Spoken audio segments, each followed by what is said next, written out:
Hey folks, welcome to this week's edition of One Nation Radio. I'm James Boyd, and here with me I have Rich Latta. What's going on, man? Not much, man. Just been doing a lot of stuff this week, and man, glad to do the show. And what else do we have going on, man?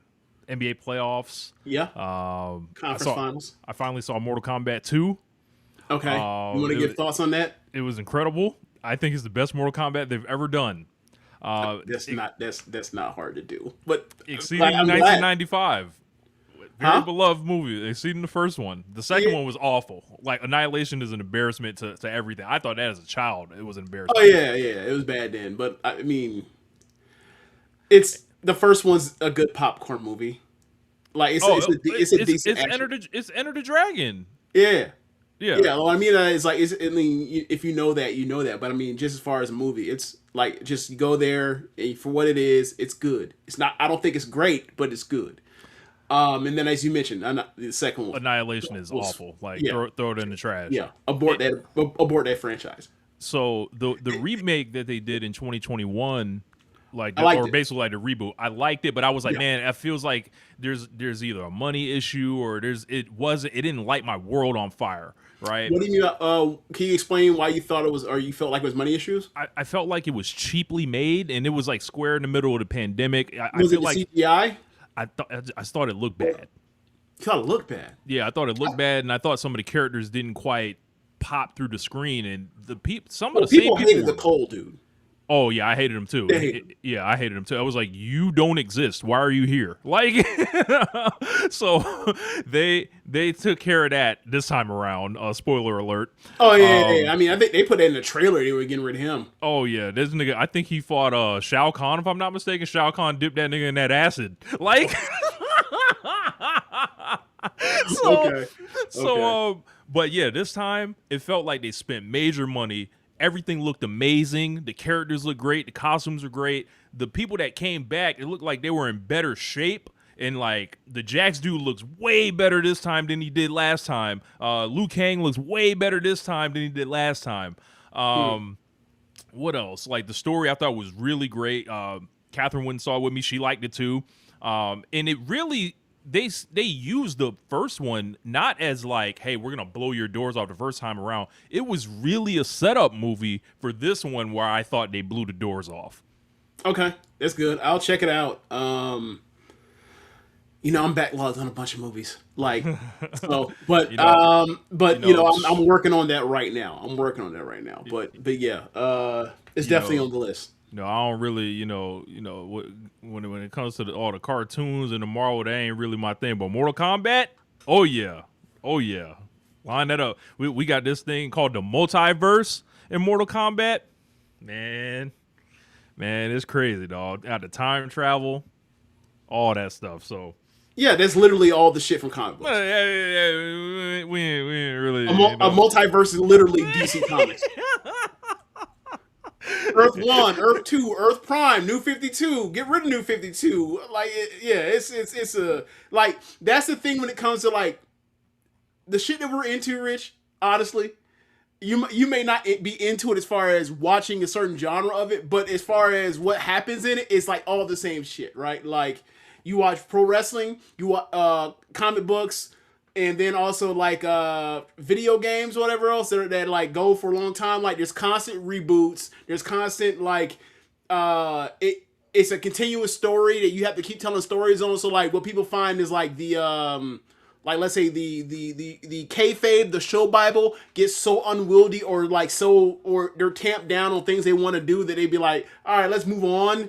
And then when you move on, you're like, all right, now there's your Spider-Man over here, there's your Spider-Man over here, there's your Superman over here, there's your Superman over here, there's your Batman. And then you end up with, movies like Spider-Verse and comic books like Spider-Verse is like, all right, there's been so many different versions of Spider-Man over the last 60 years that like there's so many different ones. Let's do a movie that's like a love letter to Spider-Man and all the different ones in the universe. They did such a good job at like all the backstories of the characters and like it was really dope because it was that's like cool. When I saw it was like, oh, how many times they rebooted in the video game? This video game wise. 3 times. Oh, I was thinking twice. Okay, 3 times. There you go. 3. So I'm pretty sure it's 3. You know what happens when you reboot? Besides that, Oh, besides that, you reset the generations. Like you sell it to a new group of you sell kids. it to a new group of kids. But classic DC, this is the reason why they've had to keep rechanging their universe and all this kind of stuff is like once you reboot, you piss off the people that were fans of the original and they still want their shit because basically what you've done is you've killed off their shit.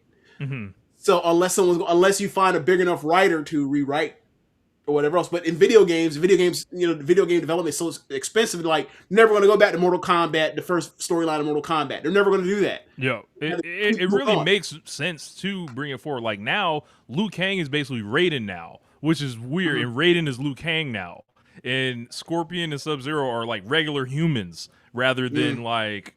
And they were brothers now, I believe. So there's a bunch of shit that happened like in part one, but that's like not color swap. So why not? Yeah, that's like not the story that's in the Mortal Kombat 2. It's more like Mortal Kombat, the first storyline, but like a little bit later on. It's pretty interesting. They're under no obligation. Yeah, they're like in the movie, they're under no obligation to do exactly what a video game is. The video game is not detailed enough to give you a full encompassing world to get through whatever we're trying to get to as far as a franchise. They're always gonna have to add shit. So that's why video game movies should be so bad at first. Like when we were kids, they were always awful. You ever seen the Mario Bros movie from the 90s? No, I don't think horrendous. I don't think I did. No, it's damn near Mortal Kombat 2 bad. Like I remember correctly, I think John Leguizamo's Luigi or some shit like that. Like it's. I don't like him anyway. Because he's Vinny Blanco. Yep. He ever come across me, he gonna start hearing this. The saxophones will get loud. Oh man. But put him on the who is somebody like that when you see him in the movie? Just I don't fuck with him. Oh, Terrence Howard, of course. Okay. Yeah. So in Terrence that case, Howard. I'm John Leguizamo. You Terrence Howard. Trying to think. Oh, I mean, he's dead now, but Alan Rickman. I don't know who that is. Alan Rickman played Snape in Harry Potter. He was also the main villain in Die Hard. Okay. Like his whole career is him playing an evil guy. Oh, and also you ever seen the movie Love Actually? No. No, is it Love Actually? Whatever the British Christmas movie is, y'all can correct me anything. I think it's Love Actually. I'm probably wrong on that one, but like the British Christmas movie that gets played all the time, that people hate. That has like Keira Knightley in it and Chiwetel Ejiofor. And anyway, but Alan Rickman's in it. Alan Rickman, like, he's having, like, he's married, and then he has an affair with his secretary. And his wife leaves him at the end. Every movie I've ever seen Alan Rickman, he's been a fuck nigga. Like, every time. Like, the only movie he's not a fuck nigga is in a series where he eventually becomes evil, which he's Snape in Harry Potter. Look at that. Ask Catherine about Snape. I guarantee you she don't like him. I know about Snape. Okay, then there you go. Slytherin, fuck niggas. Anyway, so yeah. What was I going to say? I mean, where do you want to go now? Since we talked about Mortal Kombat, you told me I need to go watch it. You was talking about fuck niggas, so I guess we could start with Drake. Oh my god, what's wrong with you, man? All right. So Drake last Friday. Like right before we ended the show, released 3 albums. At first, I was under the impression that he was dropping only 1 album for the ICEMAN one. That was a highly anticipated one. His first solo album since everything that happened in 2024. And I believe the last album before that was For All the Dogs, right? It was. Yeah. I'm not going to... I mean, we have a review for Some Sexy Songs from you. If you want to, you can hear us kick that one in the ass. That album with Party Next Door in the ass. I think this album is much better. Agreed. I think this is, from what I've heard of the Drake catalog in the last decade, which is his clear post views anyway. This might be the best one as a solo album. I don't know what your thoughts on that one, Rich, but I mean. I think the album, at first, when I first heard it on first listen, I thought it was a bad album. I'm at like 2.5 to 3 listens, I'm at it's acceptably mid. So I'm giving it something like a 5 out of 10. Yeah. So what were your thoughts on initially, Rich, before we get into it? So initially, like I was like, oh, he looks like he's about to tap in. The first couple songs I was like listening to, and I was Yeah. like, this is riding a little bit. Mm-hmm. And then like there's just like this weird mid portion of the album, and it's There like you go. it's like, like where That back did half, he really that back so third's tough. that back third's tough, and then it feels like some of these songs are dated.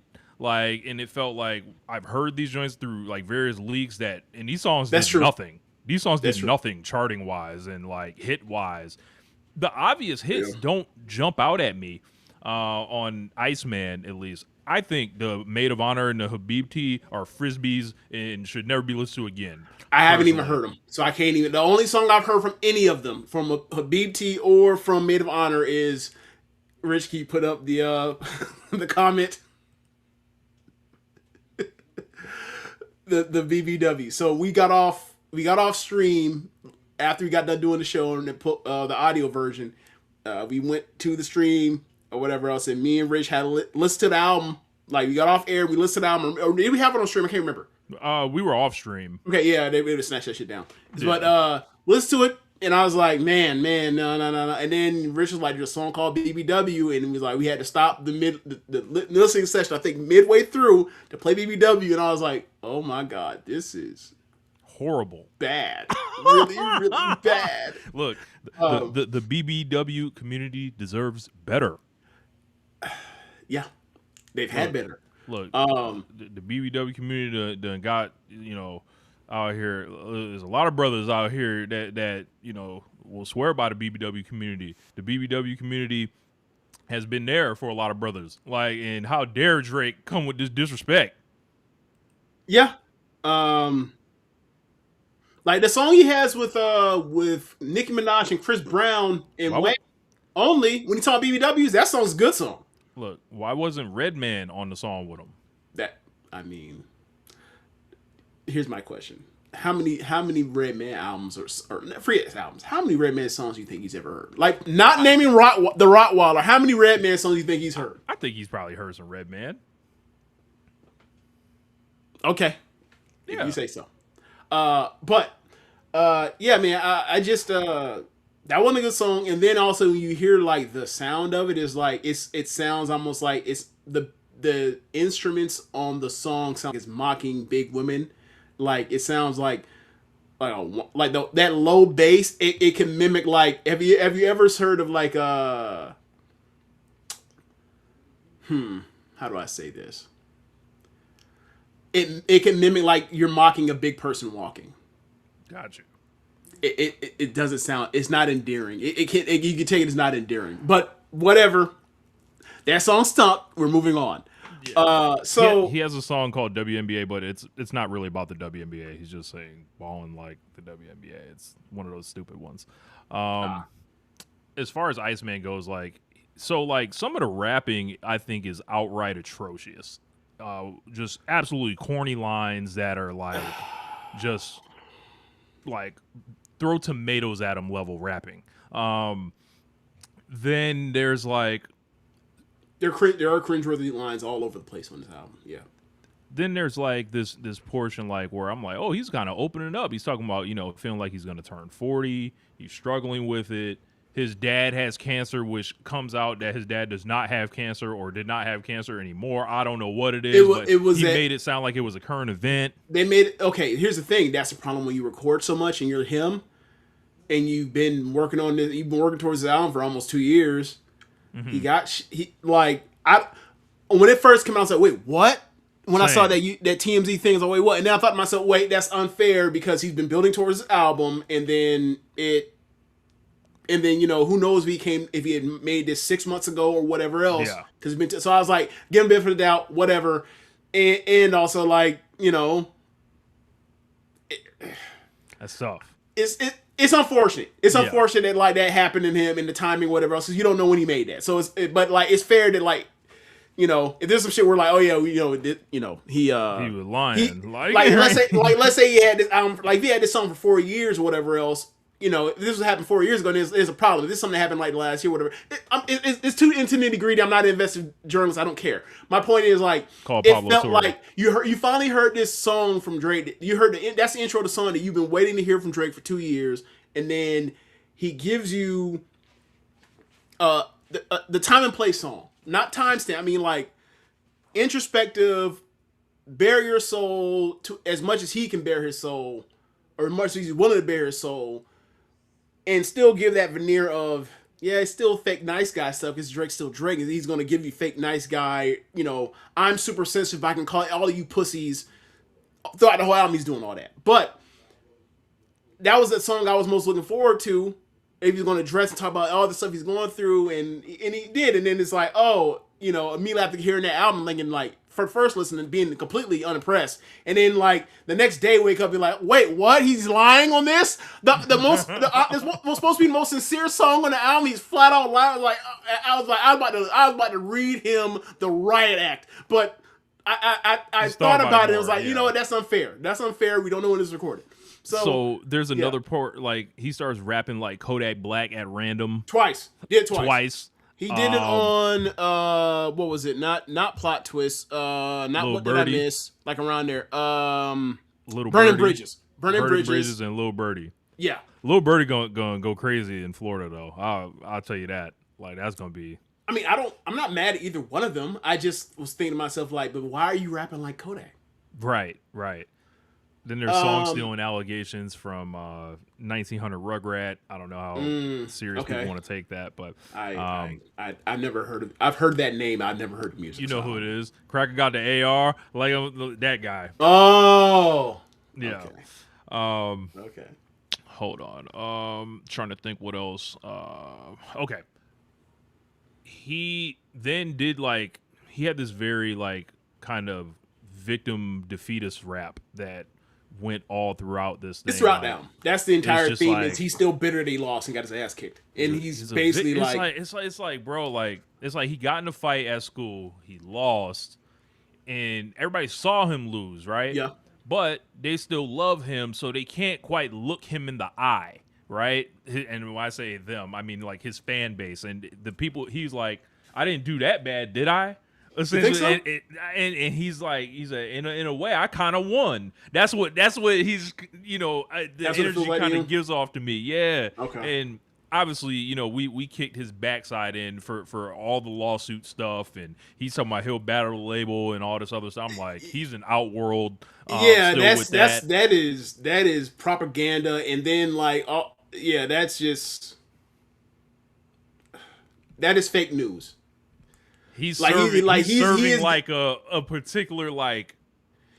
He is like this album is really good for building I didn't lose the election.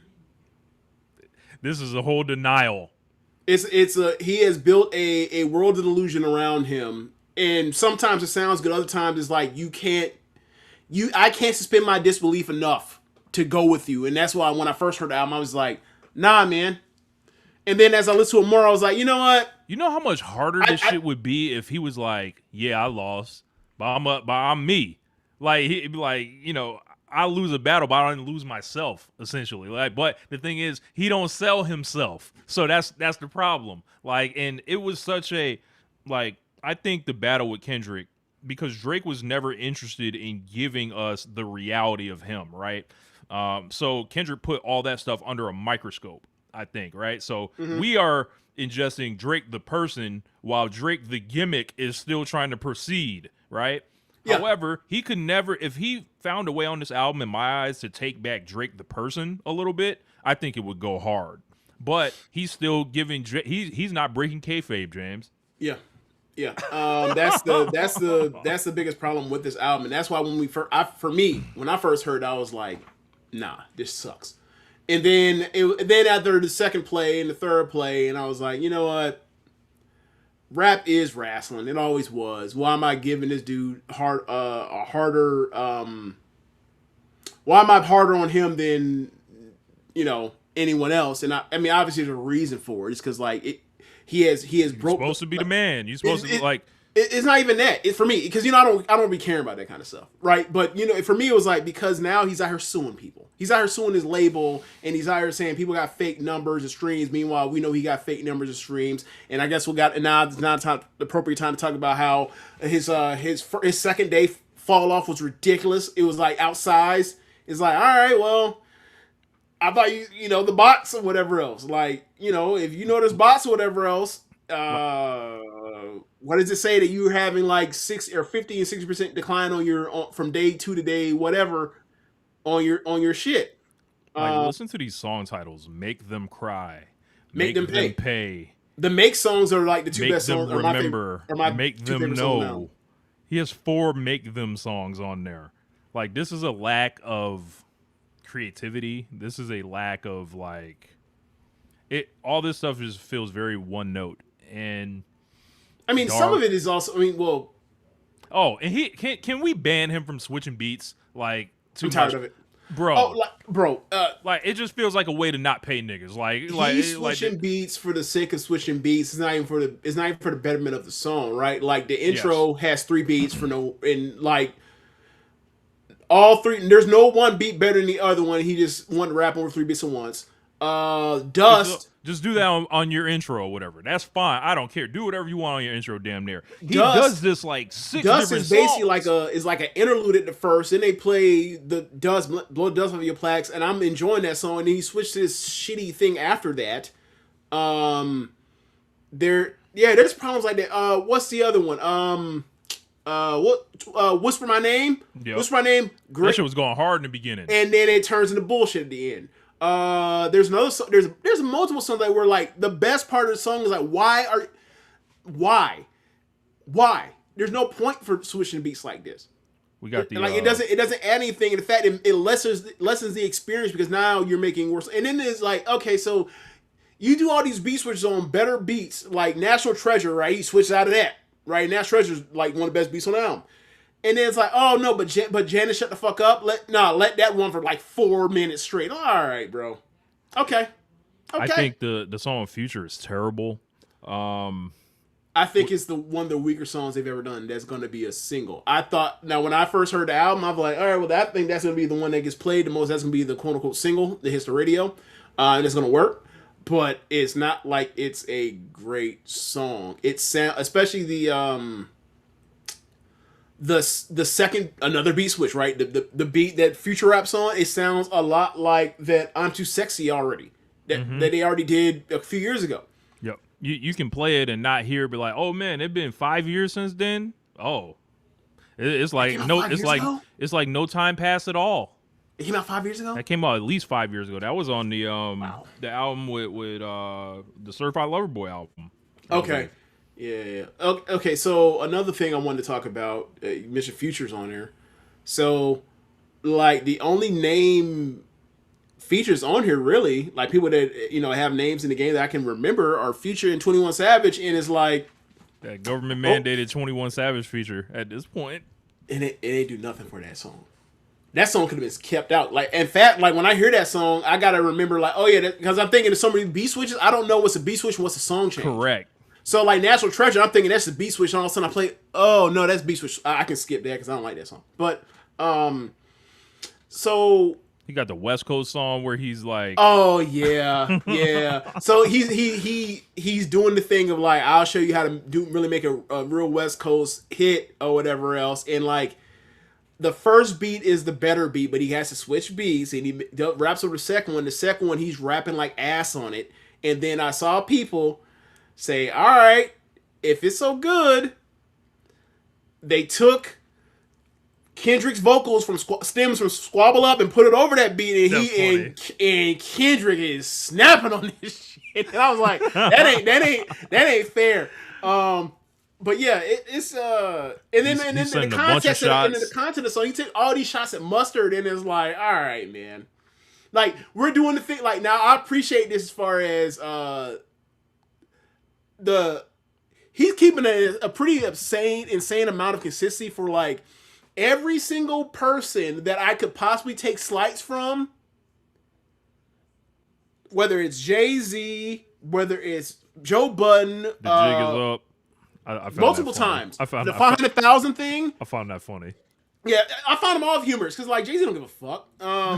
So so Call him Jig. That's Kendrick, right? Because I like calling, I be calling him Jigga Man to be like, I ain't forget when you call yourself Jigga Man, hove. Don't think I ain't remember that. You call yourself. He called himself nigga essentially. Like yes, the nigga man. Yes. So and then also like there's allusions to Jigaboo and that you can use that too. Like, nah, that's not a good nickname, hove. That's not a good name. Just a shop. saxophones. Yes. So, but just thinking about like all the people, like obviously Kendrick, got Mustard. Trying to think, threw some shots at ASAP Rocky. Oh yeah. You told me some of the other names that he was throwing shots at. LeBron. Oh yeah, LeBron. Bro, did you see that thing where I guess he did a video for this and then like he had like some chick walk out as he says that line, like almost like, yeah, this is the chick that you was out here with. Actually, I can't do. I can't play it because it'll get yanked. I haven't seen none of those music videos, whatever, or the snippets or visuals. DJ Khaled also. Oh, yep, Khaled as well. That whole thing with the free palette, that was nasty. Yeah. That was like I was like, oh, okay. I'm surprised Drake is touching that one. Yeah, you know, he was out here like trafficking in that they hate me because I'm Jewish. Yeah, he did. That's on that same on the end of it, that what's it called now? But it was called a timestamp song about not New Orleans. I think it's Make Them Remember. Yeah, Make Them Remember. Yeah, at first when it came out the day before or whatever else, it was a timestamp song about Charlotte, I think. He called Cole a married man or something like that. Ross. Yep. So all of that stuff, I found it to be fairly interesting. It was interesting that like everybody he has issues with, or whatever else at that time, he's still holding these grudges or whatever. DeMar DeRozan definitely got some. National Treasure. The whole song's about DeMar DeRozan. Like I was interested to hear that, and I was like, like the future. Yeah. Okay. I don't think he mentioned anything about Young Thug, but Young Thug was in them his phone calls or whatever else. He was, saying all sorts of shit about Drake. Like, yeah, man, Drake he know fake. better. Yeah. He's stupid. He know better. Nigga would hear them saxophones.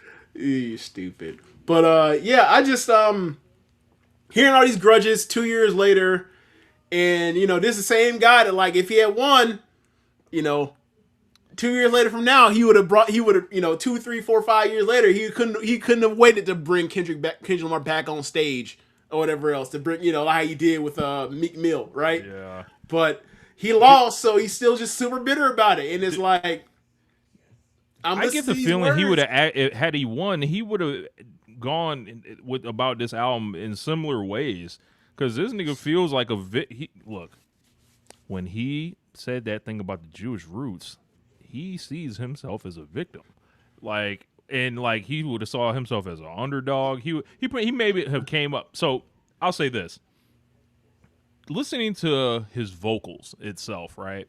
Mm-hmm. I felt like I played that whole thing, and I felt like this nigga was depressed on a lot of this shit, right?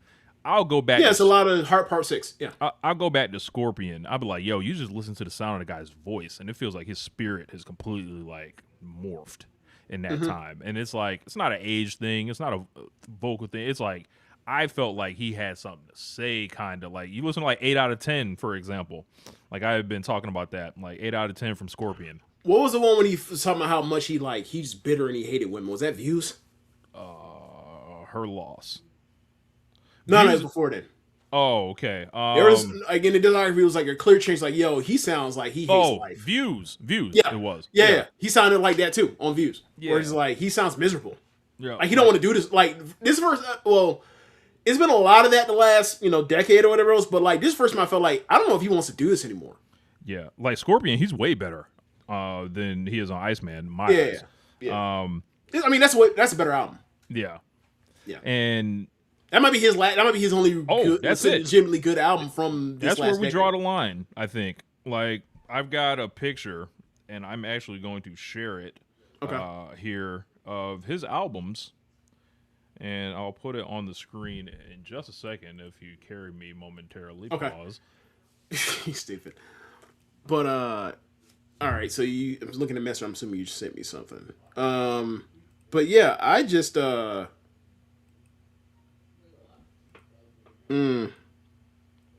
yeah, that discography is crazy. It kind of looks crazy. So we're gonna pull this up. There's a clear line of delineation. Where we drawing the line right here? For me, I was gonna say I know where I'm drawing it. Oh, like, I mean, for me, I'm drawing that line right in that bottom row. I was gonna say, in my eyes, I would be willing to sacrifice Scorpion to just keep the rest of the bottom row and then throw everything else in the trash. Yeah, same. I know that probably sounds crazy to people, right? But I'm like, all right, man, let's if you've been listening to Drake since 2009, or you've been listening to even before then, if you go back to So Far Gone, you absolutely agree. Like, so when I first listened, you know, I'm got a text thread with Diaz and Alex and Julian and Kirby, and they were like, they were cutting slack for this album in a way that, like, I wanted to argue with him, but I just left it alone. And then Alex came in and was like, you know what, James, you holding it. I was like, I hopped in here. I was like, hey man, I think I like 7 or 8 of these 18 songs on the first listen. Mm-hmm. And you know, quite frankly, this is not, but the thing none of them were willing to say was this is a great album or this is a very good album. They were all like, it's acceptable. And I was like, he is the biggest rapper. He's the most prolific hit maker in the history of rap. He's a great actual rapper. He hasn't made a great album in a decade. This album, none of y'all are arguing is great. And when you go to it, like, none of these songs, I think in 5 years, when he's back on the road performing, I don't need to perform in a single one of these songs 5 years from now. It's funny that you bring that up. Nothing is added to this catalog of this, you know, you playing. What's on your all-time reel?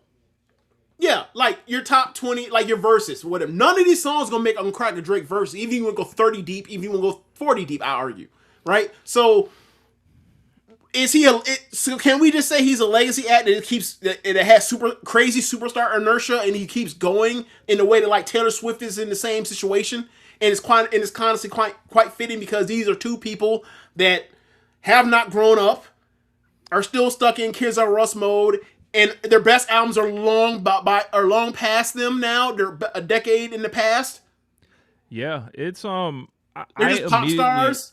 So after Iceman, the next day I went and made a 5-hour Drake playlist out of all the songs from these albums. The one I went to each album and was like, all right, what do I want from his all-time reel? And I grabbed everything that I wanted. Right, It was 5 hours, and I was like, I got to Iceman. I didn't even bother putting anything on it yet, but I was like, this is the Drake, and it's like you go through, and I go through. It's like 4 songs from this album, 6 songs from this album, right? Whatever. And I'm like, this guy has given us like half quality albums, almost as long as he's like been doing this. Longer. Seemingly, you can argue longer.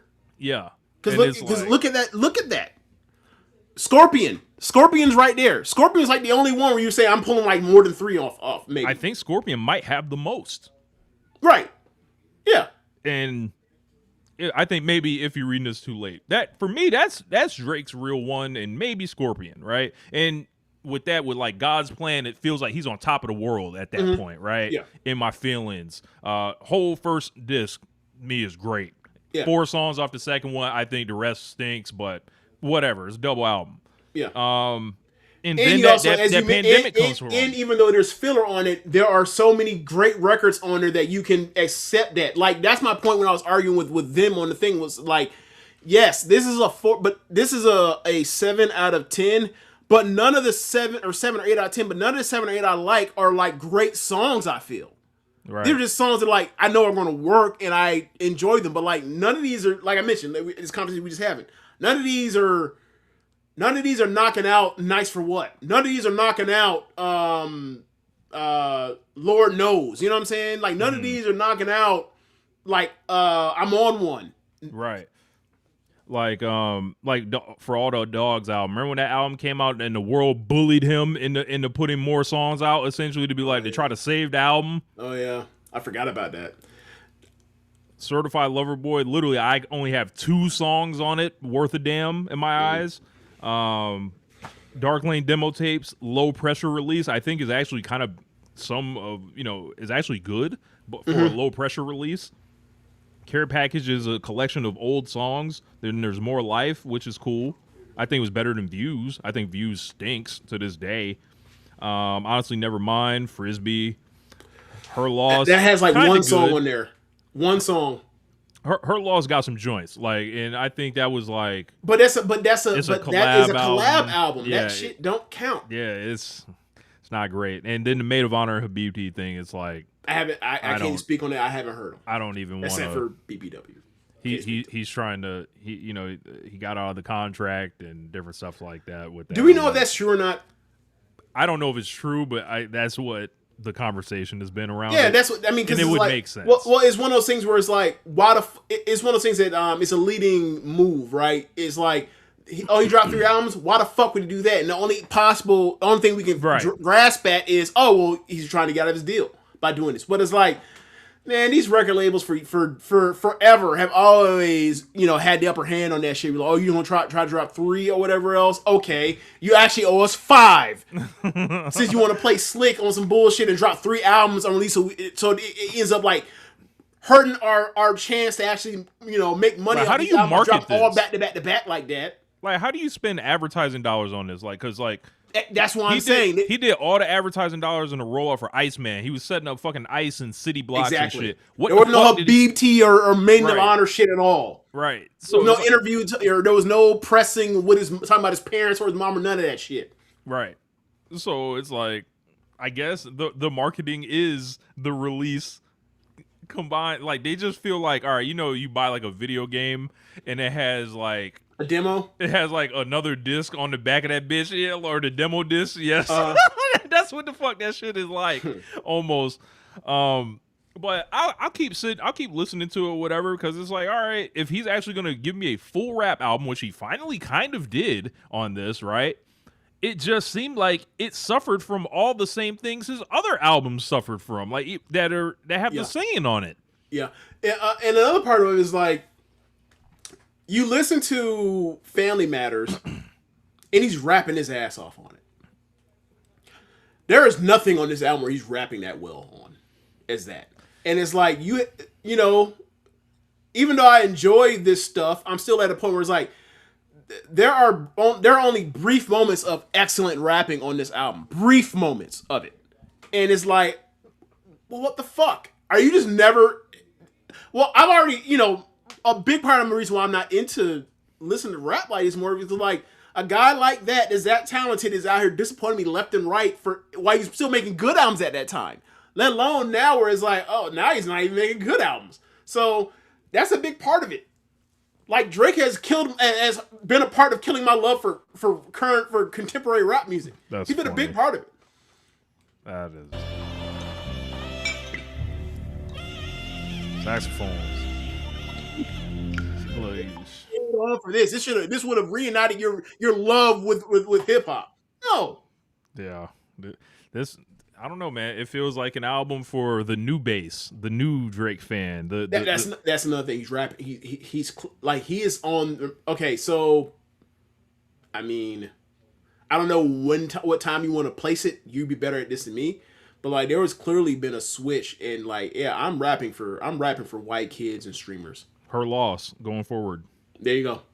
Yeah, like that's a new audience. Like, he's not rapping for. It's incel rap. Like, and then like it ain't quote unquote for the hoes. It's not as I hate women as much on this album, but it's like it's still just so much of grievance rap. It's like the whole album is grievance rap. Like I got a hit list of people that have wronged me, and I am going to take shots at every single one of them for 18 tracks. Like, and not many of them are women, except for I guess a woman in the intro that I guess he was dating. I'm assuming that was I'm not good with these Drake, sub. I'm assuming it was Lotto's young sister that he was inappropriately dating anyway. But whatever. Yeah, man, it is what it is with him. But like, you know, I guess you could say it's some priors because like this album ain't a brick, and I thought a lot of these other albums when I've heard them be like, I can't believe these things suck. I think I'd be like, Rich told me this shit sucked, and I listen, I'm like, yeah, it's exactly what he said it was. Like, I feel like I'm really good at evaluating Drake. I feel like he is a contemporary of mine, and I see where he's going. And in a way, I was like, man, I see what he's doing. I'm like, damn, if he's not inspired, or if I don't feel like he's inspired, it's like, well, what the fuck am I at this point? So, like, there is that. I'm like, I think I still got something in the tank. Like, I feel like if I listen to Free Spirit, it will mop Iceman up, personally. But so, Free Spirit's still under construction. So one thing I haven't heard, right? You tell me. Like, I've only heard it in regards to talking about sales and streaming data and that kind of shit. That's, for me, it's something I just keep note of. I don't care. It doesn't influence what I think of the music because numbers in tweets in propaganda is not going to influence me one way or the other on how I feel about when I listen to something. That don't impress me. Yeah, I mean, it can impress you. That's why if I'm not like get to something immediately, like I always take 2 weeks off so I can get whatever's in my mind out of there, so I can come and try to come with a blank slate. So I've heard people talk about how much they like this album or they don't or whatever else. Regardless, one thing I have not seen people do, which is interesting to me, is they have not compared it to GNX, like critically. Really? I haven't seen that. Huh. And I mean, you know the reason why, because GNX is a great album. This ain't. Yeah. And it would not be. It is like he's not even like Drake. When I was listening to it, Drake as an album has been so, or Drake as an album maker, as a solo artist has been so at a certain level of mid that like people are like, yeah, you know, he good, you know, okay. Yeah. You drop an album of stuff that doesn't suck. Yeah, like it depends. Your taste may vary on some of the beats and stuff like that on here. Like they're fine, but like and some of the cringe lines. Yeah, like people like Janet Shut the Fuck Up, and I think it's awful. I can't like it's gonna grow. I like the content of what he's rapping about, but like that hook is awful. I think it's gonna grow slowly, and like I know it has an earworm effect to it because I've already people talk about it, like FD Signifier was talking about like he's like this is for the autistic mind. I was like, fucking God.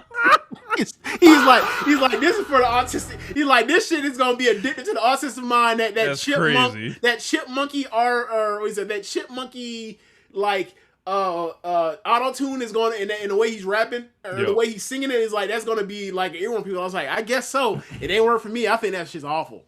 Yeah. That's interesting. All right, man. Let's pack Drake up. Let's get to a real superstar.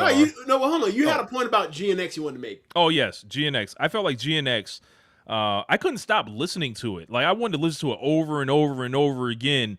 Yeah. And that doesn't come from me being some big Kendrick Lamar fan or anything. It's just like I thought it was really dope. Can I expose the truth? Oh, go ahead. Rich used to be like, why is the nigga saying that he smoked people's top 5? He don't rap no more. Now he used to be like, hey man, this man done made some great records. I don't know what you talking about, Rich. And then 2024 happened. He was like, you know what? Never mind. He got it. Never mind. Because like at this time it was like this 5-year gap, and I was like, all right, nigga. Like, and I know COVID, and also you keep doing this thing about this 5-year gap. He did the Black Panther soundtrack. You used to be ignoring that shit. If the collab album don't count for Drake, I ain't counting that for Kendrick.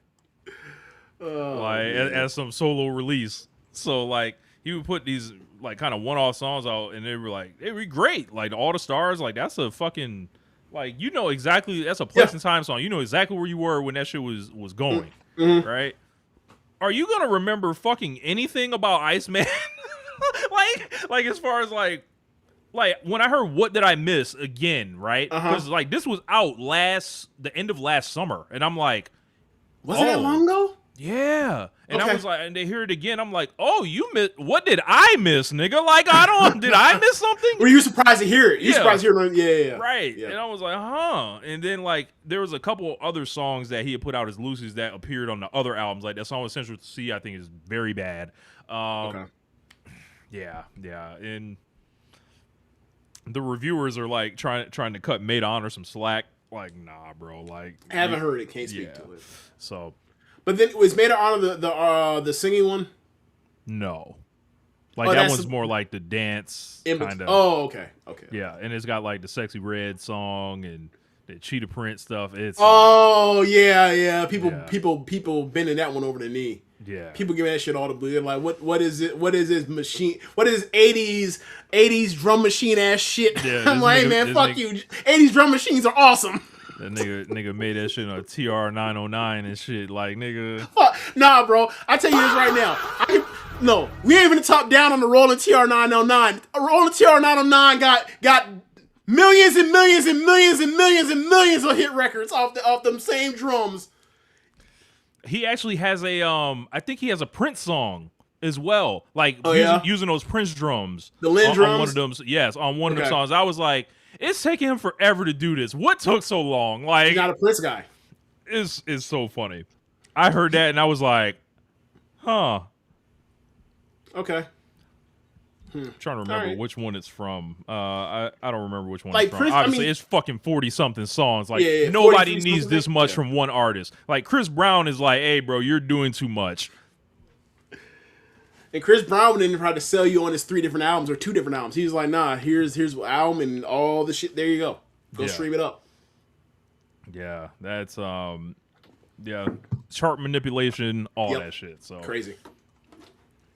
And that's another part about it, right? Like, them other times, I ain't hearing nothing about any of them things doing anything as far as streaming big streams or any of that. It's all ICEMAN shit. How do you promote it? Like, it's like, you can't divert your attention to 3 fucking places. Like, you only listen to one. I listened to them all, but I was like, I was like, I'll never listen to the other 2 again. Like, in full sitting. Like, no, why would I do that? Fair enough. Oh, I thought you meant like, nah, I'm never listening to shit. No, I'm going into the album thing. Yeah. I would never click on the album thing on Spotify or whatever else and being like, cancel, like never. Do not recommend. Like, yes, do not recommend. Don't play nothing off this. This is frisbee. This is mud. This is like, skip. Mid, skip. Yeah, mid, skip. Yeah. So there's a feature on Spotify that I've only had to use for like 1 or 2 artists. That's basically like you can just cancel them.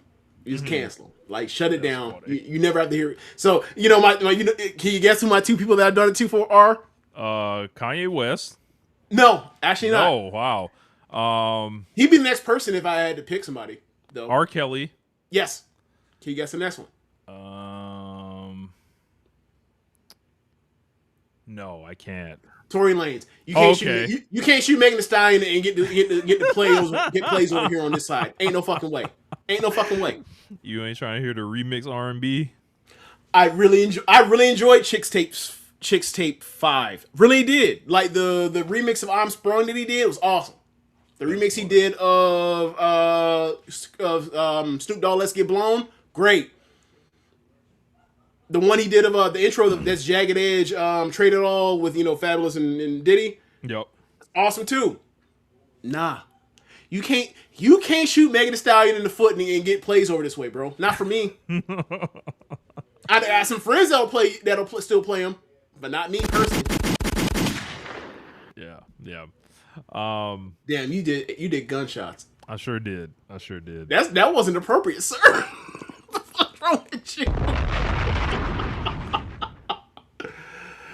Victor Wembanyama. Oh man. Nigga, that game 1. Mm-hmm. I had game 2 up. I wasn't really paying as close attention to game 2. Uh-huh. For whatever reason, but game 1.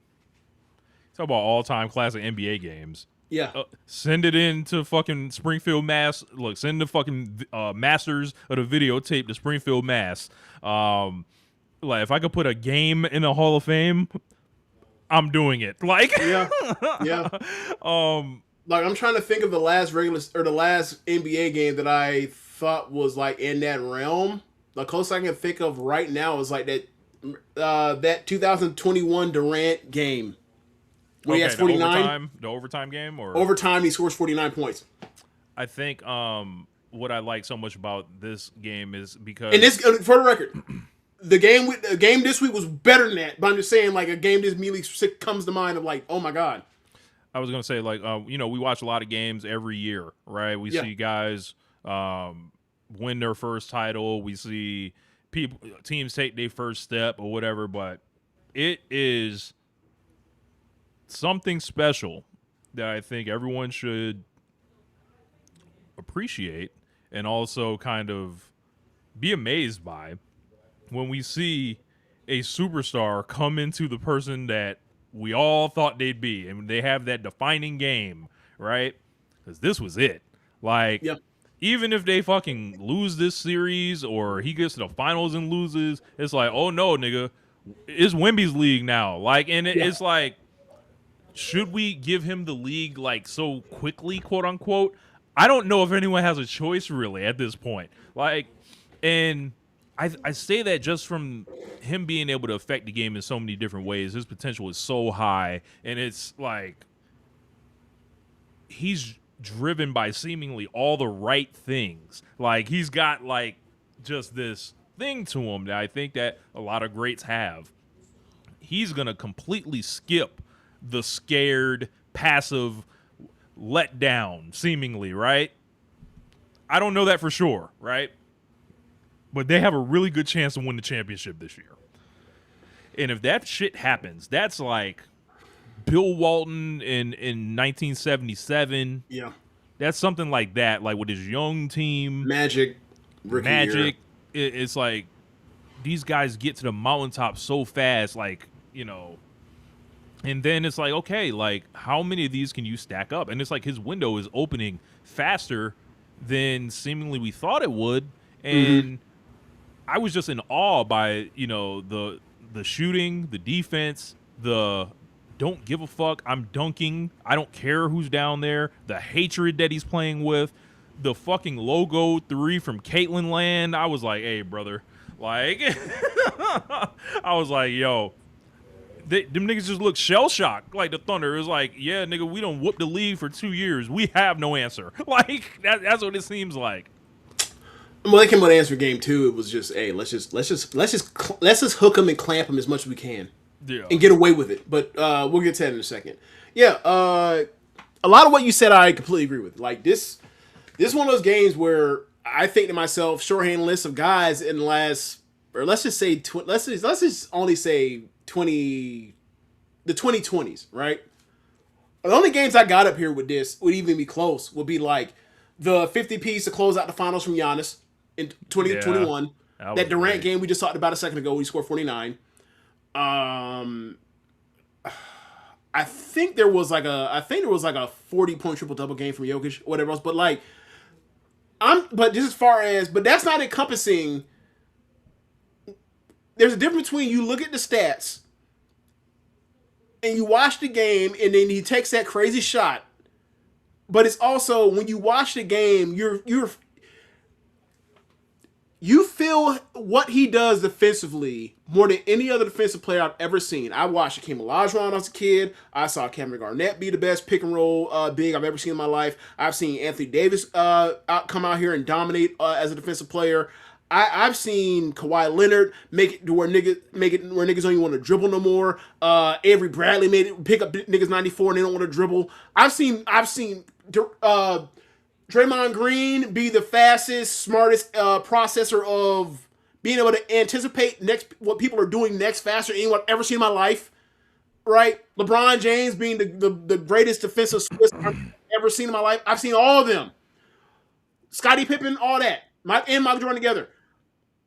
There is nobody that he dictates terms on as a defensive player. He dictates terms of offensive players, and I don't mean niggas be running scared. Like it's like they hear his footsteps coming. I want to rephrase that. He doesn't dictate terms to players. He dictates terms to entire teams.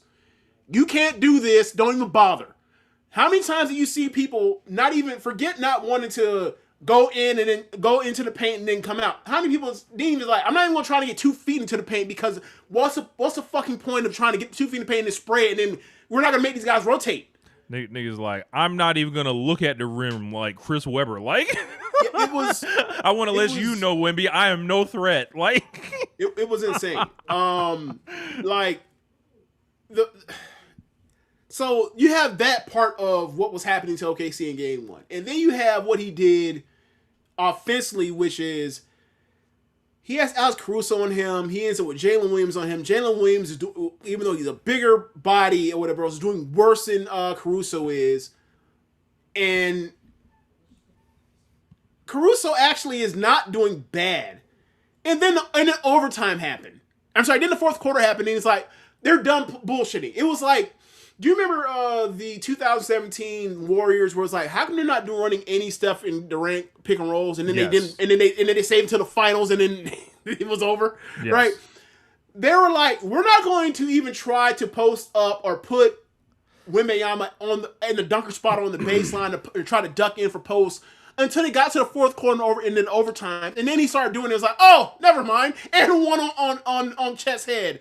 And one to sit in the game. Like, it was. Yeah, we gonna run a bunch of fake shit up top. Actually, it's just Wemby coming to get the ball, nigga. Like, it was a lot of restraint for that to be able to hold off on that, and it got them Game 1. And then he only took 3 threes in Game 1. And then the one he hit was 30 fucking feet out, and he knocks it down. And like they're in overtime. It wasn't a doubt in my mind that he was gonna make that one. So, I was like, oh, that's going in. The part that's crazy is about this. I don't know if people have talked about this.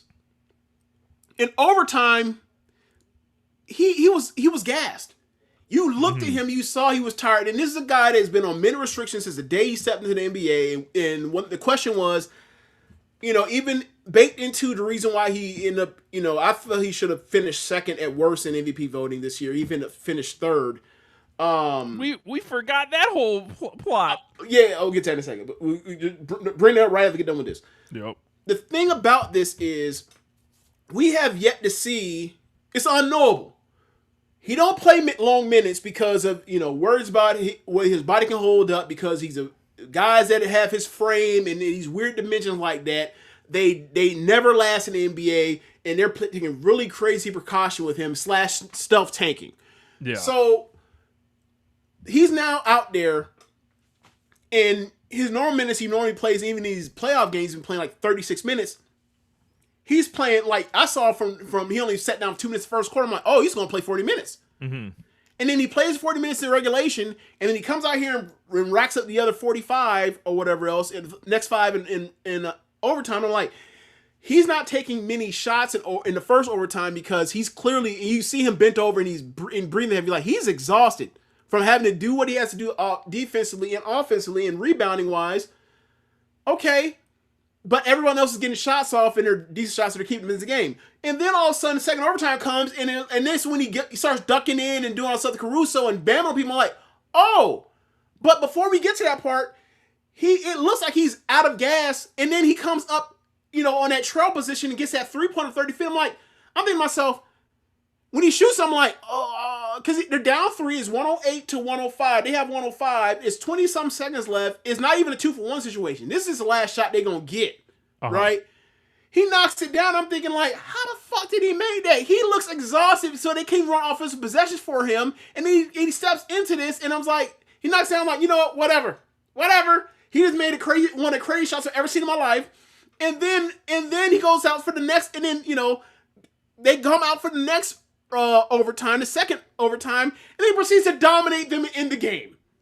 And then you mentioned the 2 dunks or whatever else. The dunk to seal the game, and then the last play with he blocks Jalen Williams' shot, and they're over on this. And obviously, when he blocks the shot, he advances the ball, and now it's free throw time.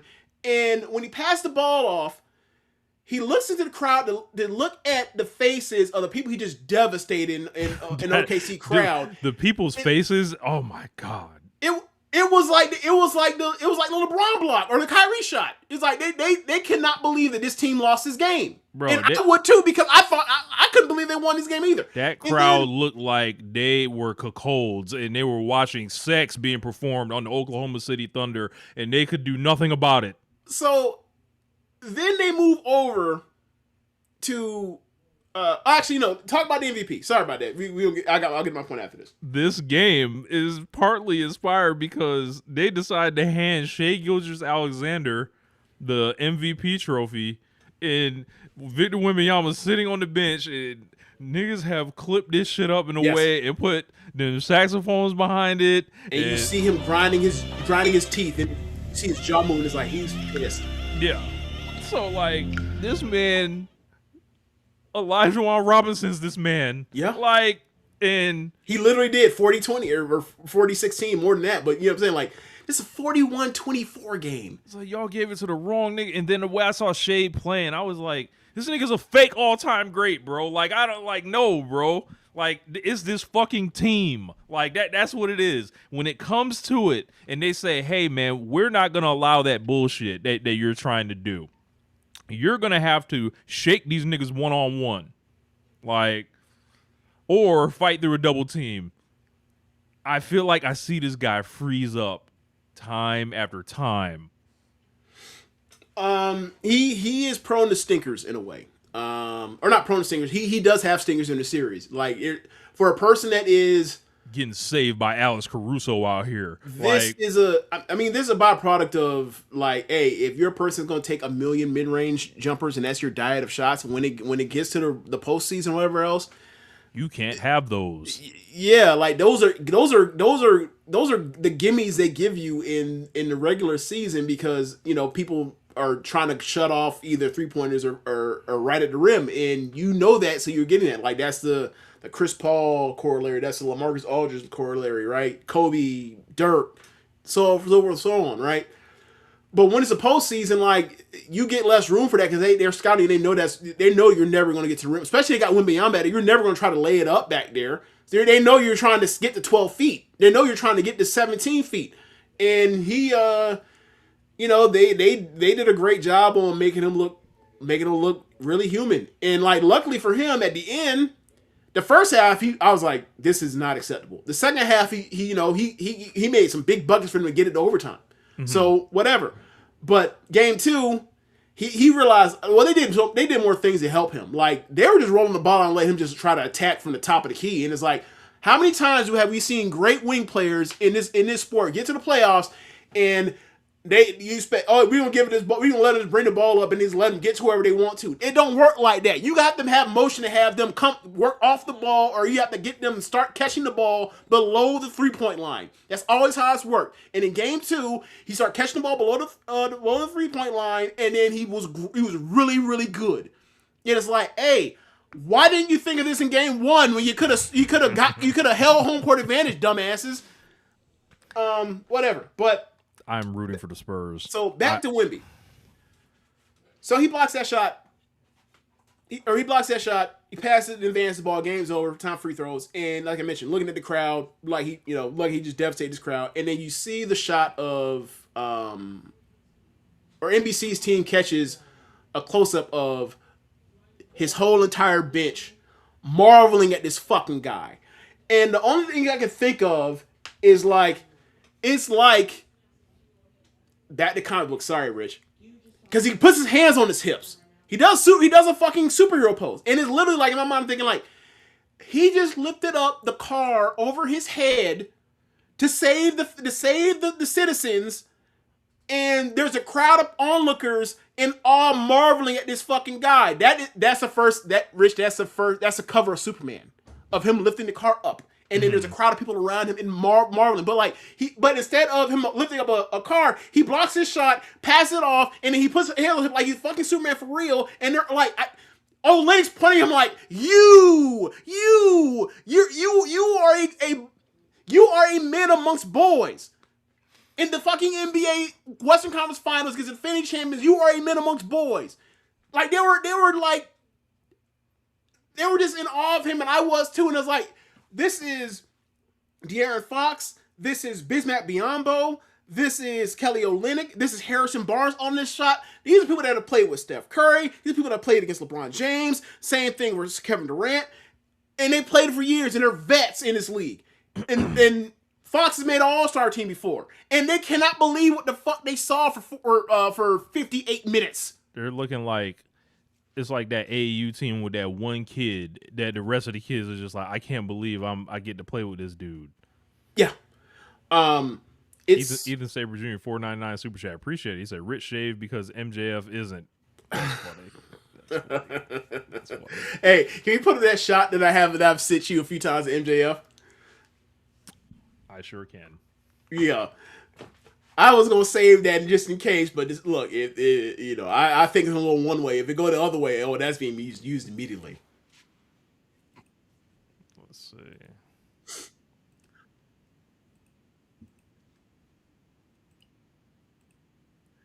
Can we get it on the screen? You sure can. I almost call you Mr. DJ, but that don't make no sense.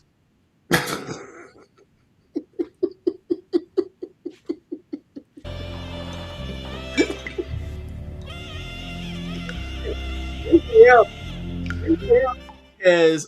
I'm sorry.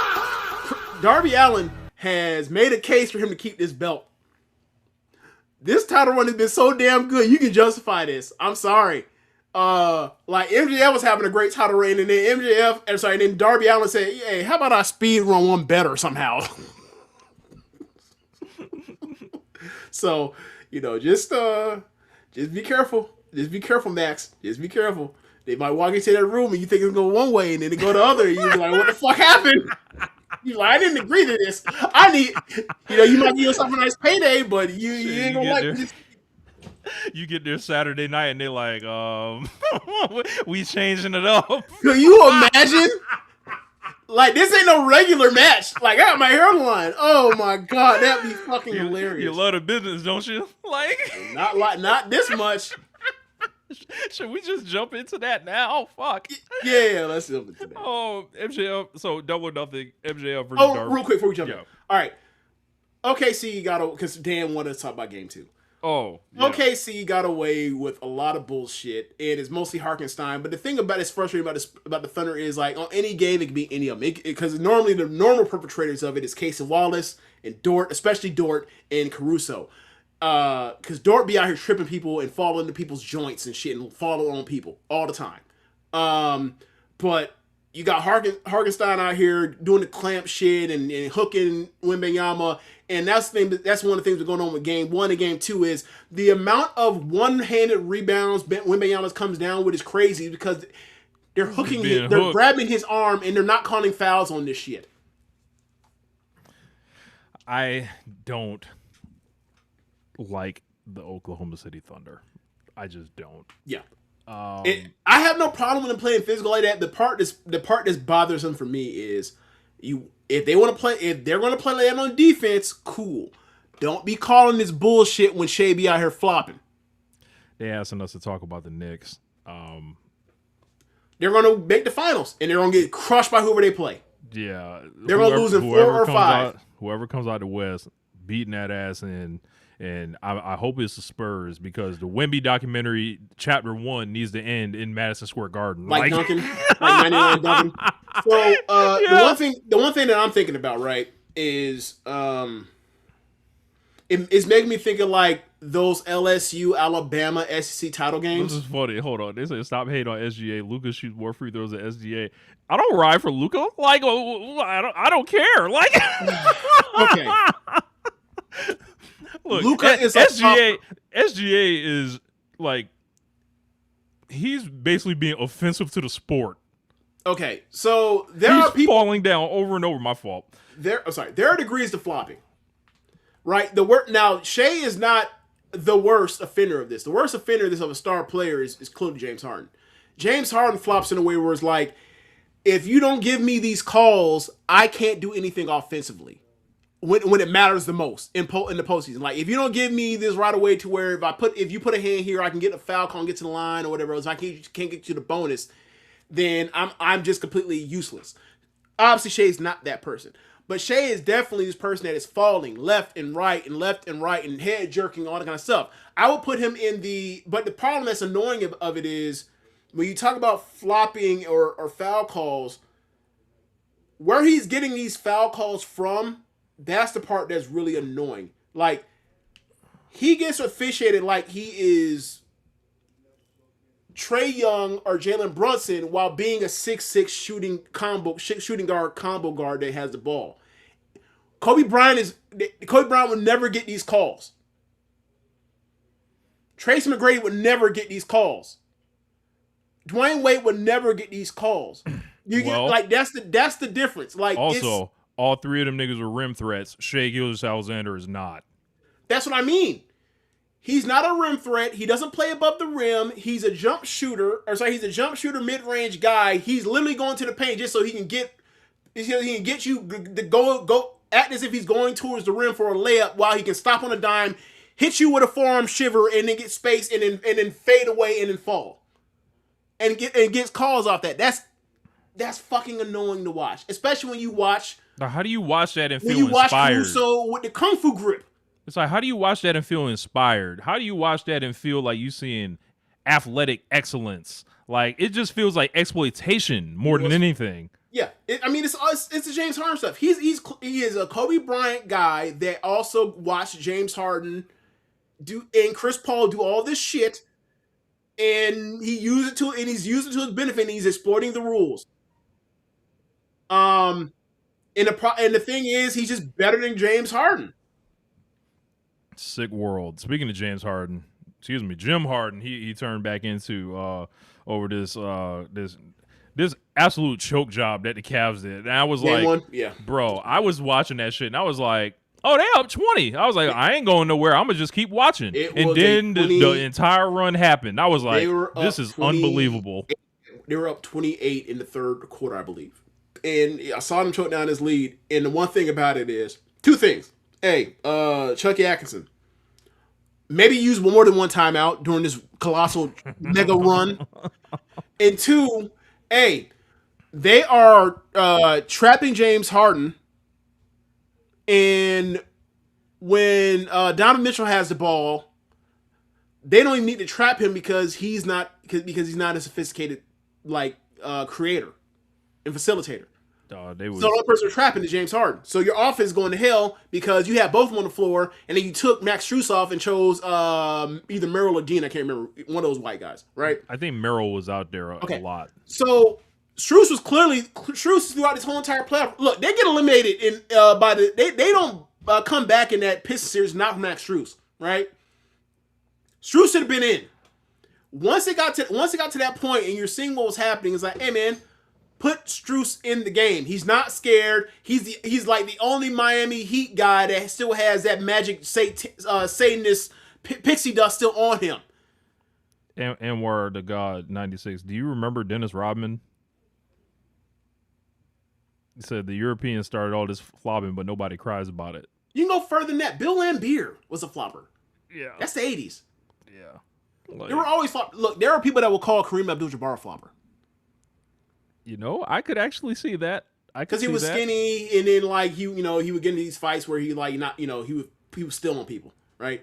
But either way, flop. There's always been some version of flopping in the game and gamesmanship to try to trick refs, whatever else. The problem is it's gotten worse and worse and worse as time has gone on, and now we're at a point now where we have star players that play that are. They're being babied as if they weigh 170 pounds. Meanwhile, I seen 170 pound Steph Curry get fucking mauled off ball his whole entire prime and not get these kinds of calls. Look, and not flop like that. And not the 6'6" guy and that's another part that's frustrating, right? With Shea, strong gust of wind, knocking these niggas over. Do you see that block he had on Dylan Harper? Was that game 2? That was last night. Yeah. I wasn't paying as close attention. That nigga got the rim blocked and shit, and I was like, if you can do that, why the fuck is your game so below the rim? When you watch him, I don't think he's a good athlete, and then he does shit like I'm like, well, what the fuck then? What is this? Man, trying to conserve? I don't know. Whatever. I don't know what he can serve for. It's not they're asking him to pick up heavy defensive assignments. Do you see these series what they're doing? There's defensive subbing him. Yeah, at the end of the game. Yeah, we're like, That's yeah, interesting. yeah. I was like, are they just trying to like not get a foul called on him or No, something? he is this thing. He's a good defender, but it's fucking OKC. They got Cason Wallace and Isaiah Joe and Dort and Caruso. He's like their fifth best perimeter defender. It makes sense, but it's like it makes sense. Just But it's like, what the fuck is this? It's like this is an embarrassment of defensive riches. It's like even Steph Curry ain't really get subbed out like this. Like, right. Yeah, so I don't know, whatever. Yeah. But it's one of the things to notice. Like, hey man, you talk about MVP and you got that MVP, and it's like they subbing this nigga out for defense, and there's no need to. It's not he's an incompetent defender, but they're so like, yeah, nah. We got better options. We got better options. It's like, all right, plural. How valuable is this actually?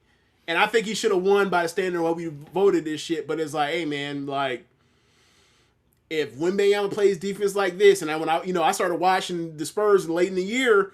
And I was like, hey, man, he's not going to win MVP, but he's the best player in the league. And then that last night, or the other night, he's the best player in the league. MVP be damned, he's the best player in the league, Victor Wembanyama. Not SGA, not Jokic, not Giannis, not Luka, not anybody else you want to name. Yeah, Vlade Divac was a major flopper. You know who else was? You know who else was a major flopper? All them fucking Kings, nigga. Like, Scott Pollard used to come in the game and flop. Lawrence Thunderbird used to come in the game and flop. Chris Webber used to flop. Okay, so Mike Bibby used to flop. My question is this. Is Scott Pollard a flopper, or was he just guarding Shaq? Because that's different.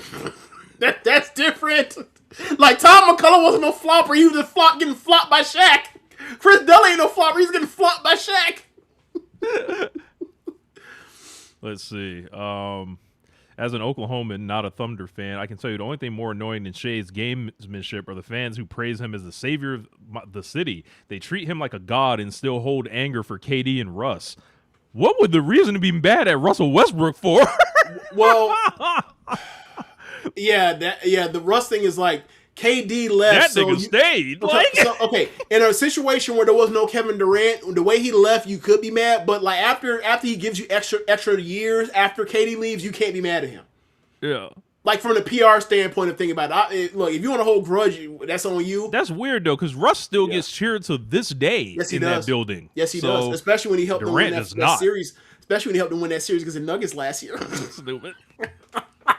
That man lost game 7. Son, that bitch went out there and hung out with Sam Presti. He took pictures backstage. Nigga, I see you. You nasty. You nasty. You stole from Nikola Jokic. you stole from Aaron Gordon out there on that one fucking leg playing, soldiering through it. You stole from that man. That man was out here going in the press conferences on behalf of your name. And what did you do? You went out there and laid an egg. Hey, I put no respect on the Sacramento Kings and Warsar win. What was the rest on some BS in Game 7? Oh, I mean, Game 6 is absolutely that's one of the worst ones, whatever else. But like I said, like Rich said, they had Game 7 at home and they went out and blew an overtime. Look, them niggas got on their own home floor. We was like, we will not lose to the Lakers, and we will not lose to them at home in Game 7. Game 7 is our building. And then all of a sudden, you know, the saxophones, Paige Stoyakovich started hitting the wind with the basketball. Like, did Bibby get hurt in the overtime? No, can't remember. No. Okay. Vlade Divac fouled out. That's what it was. Okay. Yeah. So, hey man, I simply wouldn't hit the air with the basketball if I wanted to win. Talking about Peja? Yes. Yeah. Yeah. This is a great one. Look, I mean, they poisoned Kobe in Sacramento. Yes, were they on some BS when Shaq went 35 and 13? Yeah. Or him and Kobe were both scoring like 38 apiece in some of these games. I think Kobe averaged 30 that series. So yeah, they were going nuts. We'll just Kings. They got whooped in 00, 01, 02. Go to hell. Yeah. They had their shots. What else? They had their shots. What else? Yeah, I think that's cool to leave it if you want to jump. Yeah. Double MVP. Or sorry, not MVP, but back to MJF because we have gone back and forth. But MJF, yeah, man. I saw some talk about like, this program is doing something because of how many tickets they sold, and I'm like, I'm curious what you think about that because like I think the venue sold this more than the match because like the tickets were feeling like they were sold before the match was even set. Yeah, venue, location, and also the advance on this was way before even MJF lost the belt.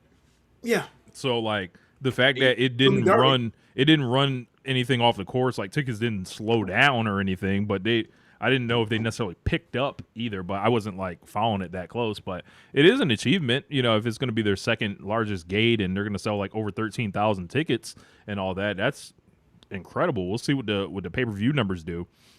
And as far as like Darby versus MJF, as far as this feud, this thing has kind of been set up in a way to where they did the title loss on the first week in the fake job, which MJF has repeatedly referenced in his promos that it wasn't right, it wasn't fair, and it's like low blow. He has a point.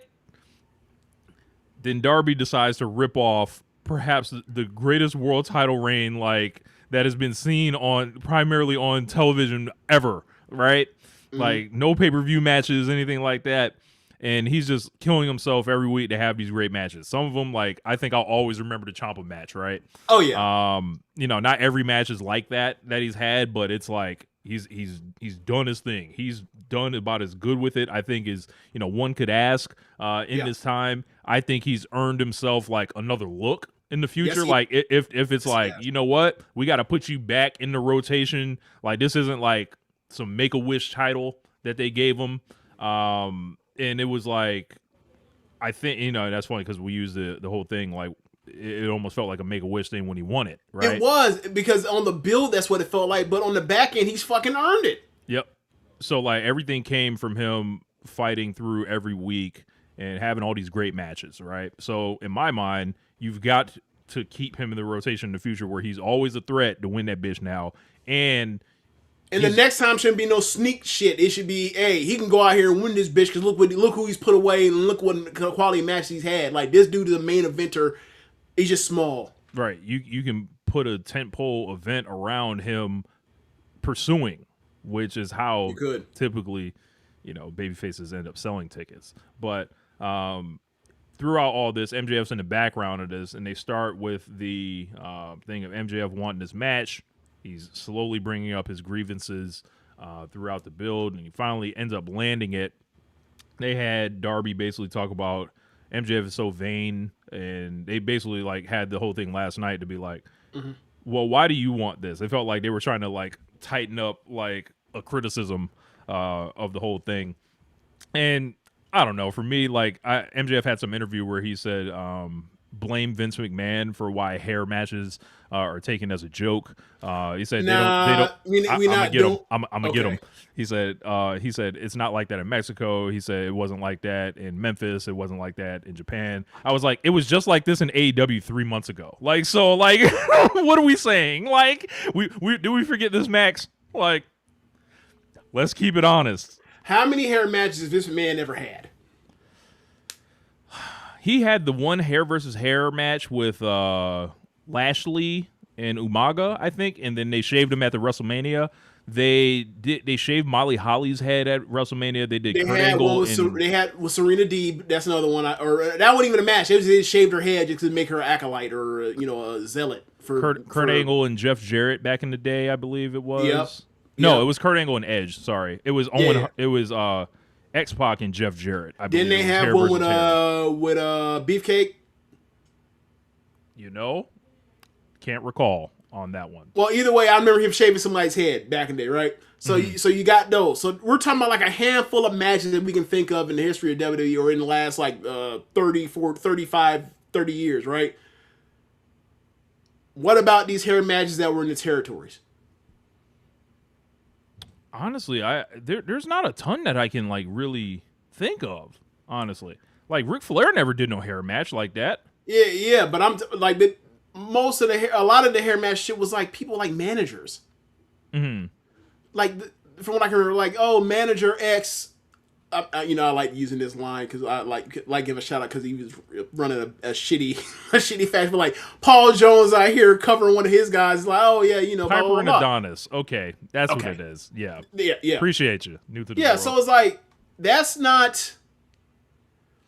Those weren't played as if like the end all be all main event of a show necessarily. It's like it wasn't played like that. It wasn't the most serious thing, the most important thing going on in that promotion at the time when it was happening.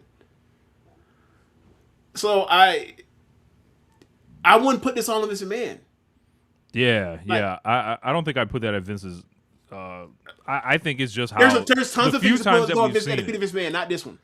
like you can't do that when 3 months ago Wheeler Yuta was doing this. Like when they did it to Wheeler Yuta when Tony Storm cut that man's hair and then literally bald is a gag in the promotion. Like and then they showed in the video package. There's been like 3 or 4 of these in AEW. okay, really?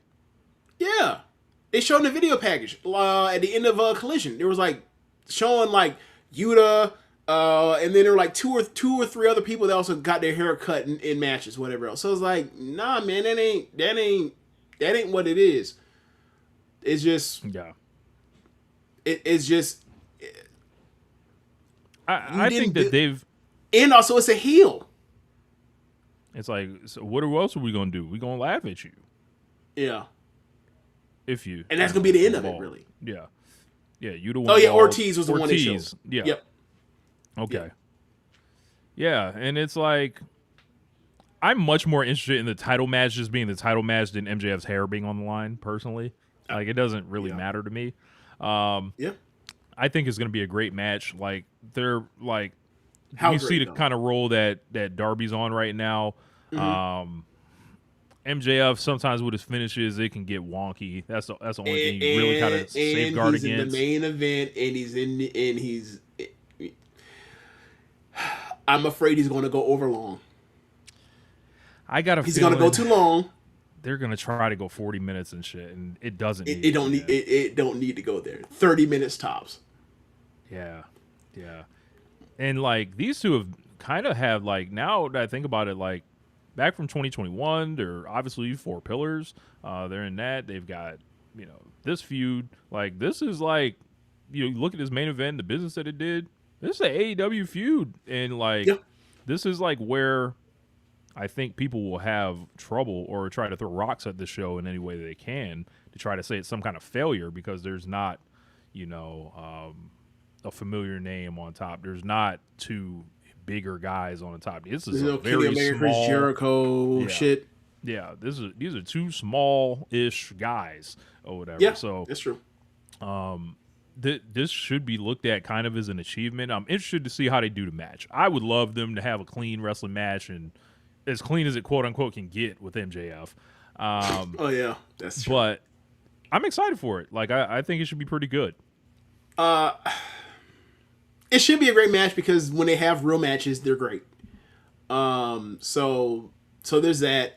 I'm just concerned that they might take it too long and like a match that would be better at 30 ends up dragging to 40. That's my concern. Now,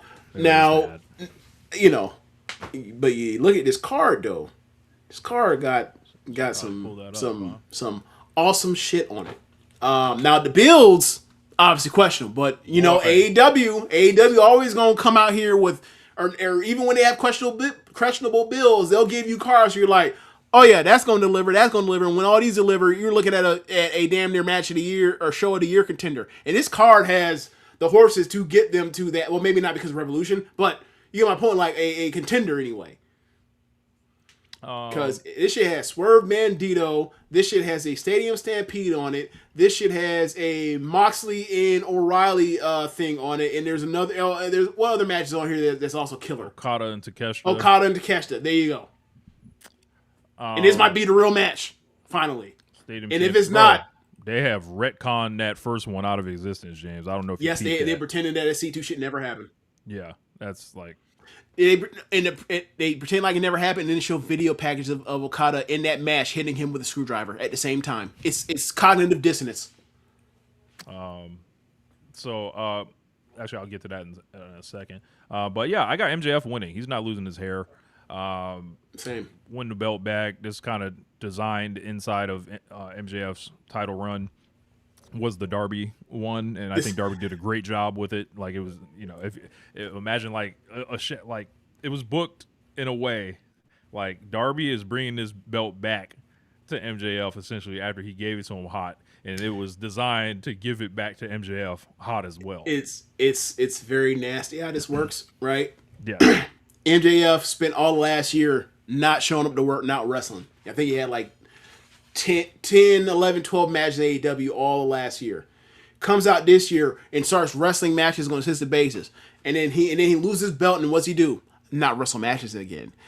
And then now he's about to come back and take the belt back. It's like they gave him a fucking break with the title. He can come back and get it right back while being on TV the whole time. So he can do his fucking TV segments and talking instead of wrestling matches.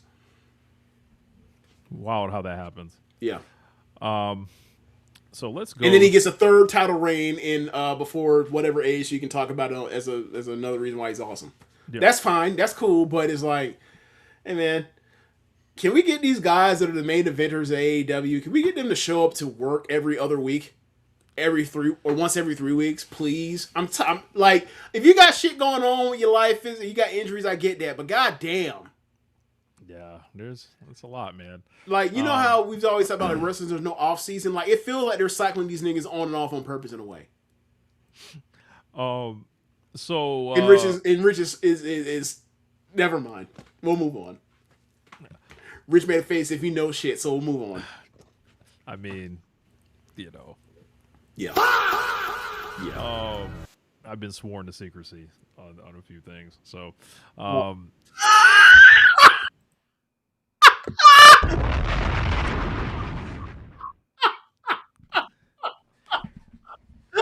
thought you about to get up and walk out your chair.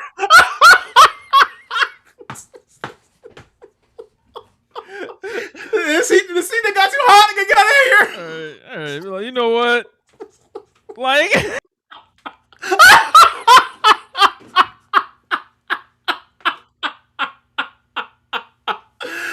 oh shit. but yeah, got a question for as I said, MJF's winning.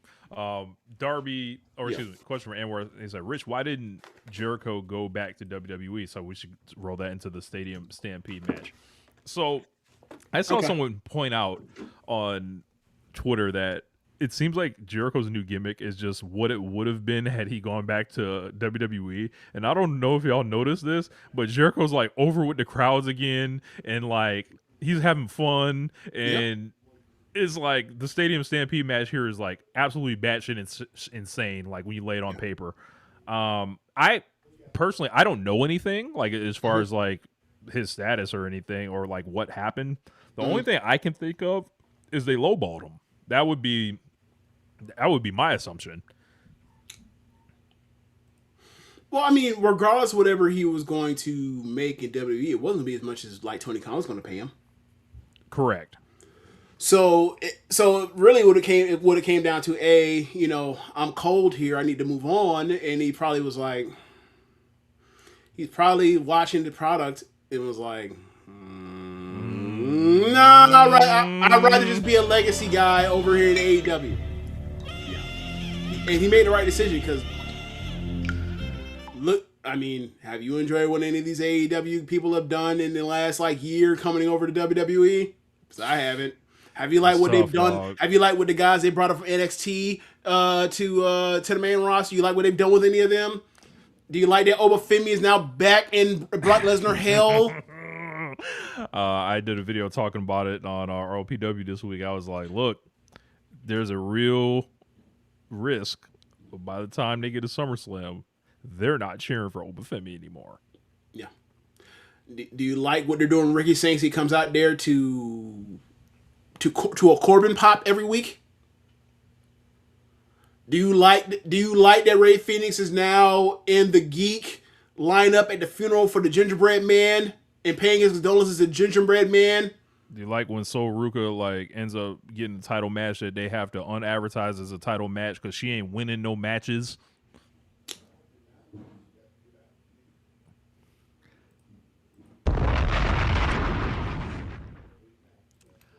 Stadium Stampede match. So, Yeah. Jericho, the Hurt Syndicate of Bobby Lashley and Shelton Benjamin, Kenny Omega, Jungle Jack Perry, Matt Jackson, and Nick Jackson versus Ricochet, Bishop Khan, Toa Leona, Mark Davis, Andrade El Idolo, Clark Connors, and David Finlay. Fire Pro match is not even the correct term for this. This is just like hilarity. Like, I don't even know what to like. When Kenny Omega and Bobby Lashley are standing next to each other, like, what do we like? What do they talk about? That's it. I mean, weightlifting, but like the main thing for me, the main thing for me, two body guys, but the main thing for me is like, just as you mentioned my mind before you mentioned it, I was like, I have never thought about Kenny Omega teaming with Bobby Lashley for any fucking thing. Never, ever thought about that. But one thing I did think about that was funny is like, like Ricochet and the Man, after a year later, they right back in the summer fucking with her business. Her syndicate. They had to find somebody they sell for, Oh, man. Yeah, because like, it's funny, the Young Bucks and the Hurt Syndicate are on the same side. Right. I don't get it. They got to be on the same side because like, if you put them in the ring together versus each other, people putting their foot in the sand and saying we're not going for none of this shit. It doesn't look realistic.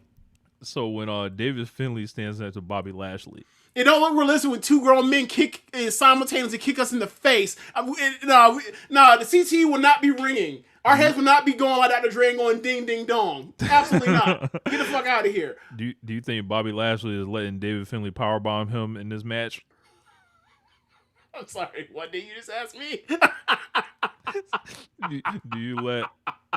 Do you think Bobby Lashley is going to allow David Finlay to bend him over and pick him up and powerbomb him backwards?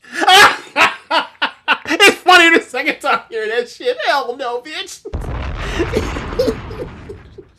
Shout out to David Finlay. He's been showing. It looked like he's he's been working on my critiques of him. I'll say that. Okay. But, this is an insane match. They just throwing talented people. They just throwing 14 talented people together and seeing what works. They'd be like, "Hey, Nick, Matt, y'all come up with some shit to make this shit work." Yeah. Anybody come with ideas, and it'd be like, "Hey, Ricochet and the Young Bucks and Kenny Omega and Chris Jericho gonna come up with some shit, and then we got to make sure that we got to make sure that Hurt Syndicate doesn't double thumbs down too much shit. Then we'll get some fly shit. It'll be fun. Yeah, they might be able to get their first 5-star matches if they play their cards right. Oh my god, hold on. Let's see who's all in this match. Bishop Khan and Toa Leona get that 5-star on them. Yeah. That'd be interesting. Look, interesting. Look, Jack Perry. Jack Perry's already got. No, David Finlay's. Yeah, I mean, Jack Perry. Jack Perry does have a 5-star. It's a fraudulent ass one. And what about that? Does he have any real 5-star matches? Let me look that up. I'm interested to know now. Because that 3 3/4 star match that Dave Meltzer gave 5 stars to in 2019 or 20 is nonsense. I'm not going for that one. Let's see. That shit's a 7-some on cage match. Yes, he was in that. He was in that joint in February. Toa Leona was in that too. No, it was in February. It was it was Mile High Madness. Oh yeah, I forgot about that. And Khan was in that too, and totally okay. They already got some. They already in the club. All right. Yeah. All right. Yeah. All right. It's always funny to see like, hey, who got a 5-star match? And you're like, not Kurt Angle, but Lars Sullivan does. You're like, what? What are you trying to say? Nothing. I'm just saying this shit don't make sense. It's funny. So we got singles match for the Continental Belt, Jon Moxley versus Kyle O'Reilly. This match will have no time limit, similar to how he got to the Takeshita match, did a draw on TV, and then they will have a no time limit match. Very formulaic. The Moxley formula is it. I'll say this: it has been exposed. I think Like I get this is him getting the win back on Kyle O'Reilly yes. that he gave back. He gave him 2. Remember, Yeah. he gave him 2. He gave him 2 and a draw. Yep. But here's the thing. I get why they did it. The problem is you just did it with earlier in the year doing with Takeshita. You did the time limit, and then you say you're going to do no time limit. And 2, I just felt like I think they did that just because like Kyle O'Reilly and Moxley haven't done anything for weeks, and then all of a sudden like a week ago they were like, oh shit. yeah. I actually got to build up my match for the pay-per-view. I've been fucking with the world titles. I've been fucking with Will Ospreay the whole time. And I think he looked up. I think he looked up, and his decision was, well, let's do a time limit draw. And it's like that's cool. And if I was watching New Japan or Stardom, I have no problem with this because I saw Shuri do this a million times. But the problem is Shuri's better at time limit draws than you. Yeah. A lot better. Yeah, I don't know, man. I'm seeing a lot of people getting vocal on Mox right now, and it's like, it was very lazy. It was very lazy to do that, and it was formulaic because you already done it earlier this year, or not even earlier this year. You just did it like 2 pay-per-views ago. yeah. But the thing is, that match finna go off, and then we gonna be like, oh, okay. And now we're at this part where like John Moxley, as far as him and his programs, not Will Ospreay right now. I'm talking about him in next pay-per-view. There's something he's leaving a lot to be desired. Yeah. It's I don't know. I think in this company there's 2 labels, right? It's either the MJF label, the World Title Division, or it's Moxley in the Continental Division, and I think the World Title Division has kicked the shit out of the John Moxley division the first 5 months of the year. And I would have probably never said that on January 1st. I would say so as far as TV, but if you go to pay-per-view, I think it's a lot closer than you would. Because Moxley's doing his best stuff on pay-per-view. He's not doing his best stuff on TV. Yeah. And MJF decided to get off his ass to actually do some shit on TV and then say, hey, I need a rest. Hey, come take this off me for like 6 weeks. Darby. Yeah. So what else we got? We got first round of the Owens Women Cup. We got Athena versus Mina Shirakawa. Willow Nightingale had to vacate the TBS belt because she got hurt with the shoulder. That stinks. They gave her 10 title defenses that Can you remember a single one of them? Almost didn't stick at all. And it was like she had to give up the belt in the back. Y'all couldn't bring her out to the ring. Y'all couldn't let her talk to the crowd. I thought that was a missed opportunity. I don't think we would have had to worry about her crying through the whole thing. So here's my question, right? For the people that were upset about what happened to Chris Statlander being whatever her character was, but being given time on pay-per-view to go out there and have great matches. You got to tell me, Rich, has there been similar stuff like that online for talking about, hey, Willow just got a whole 5 months of nothing with her title? I think I saw more things of people were just feeling bad. I didn't feel like they got into the whole thing with we have dropped the ball with her or anything like that. I don't think they got to that. Rich, who has more star potential between Statlander and Willow Nightingale? I don't know.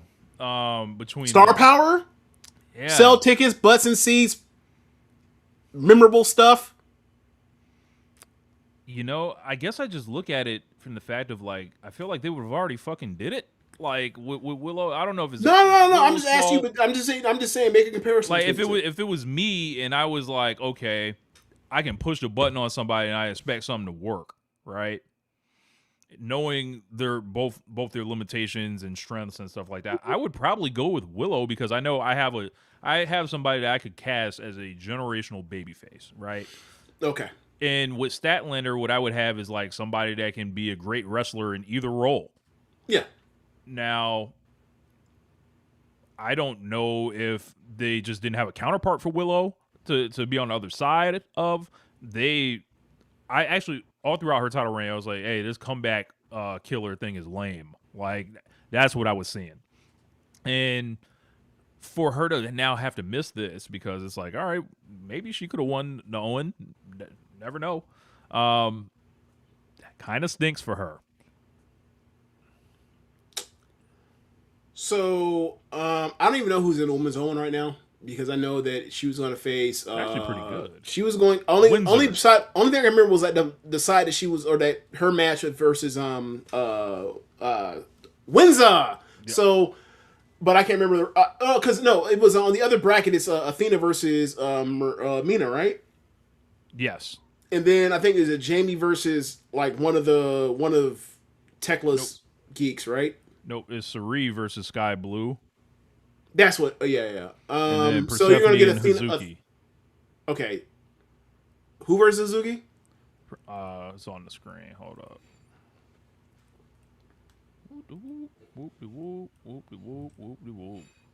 So we got Persephone and Persephone Hazuki. versus Hazuki. Okay. So The new wild card will face Windsor. All right. So it's either gonna be Persephone or Windsor in that side of the bracket, correct?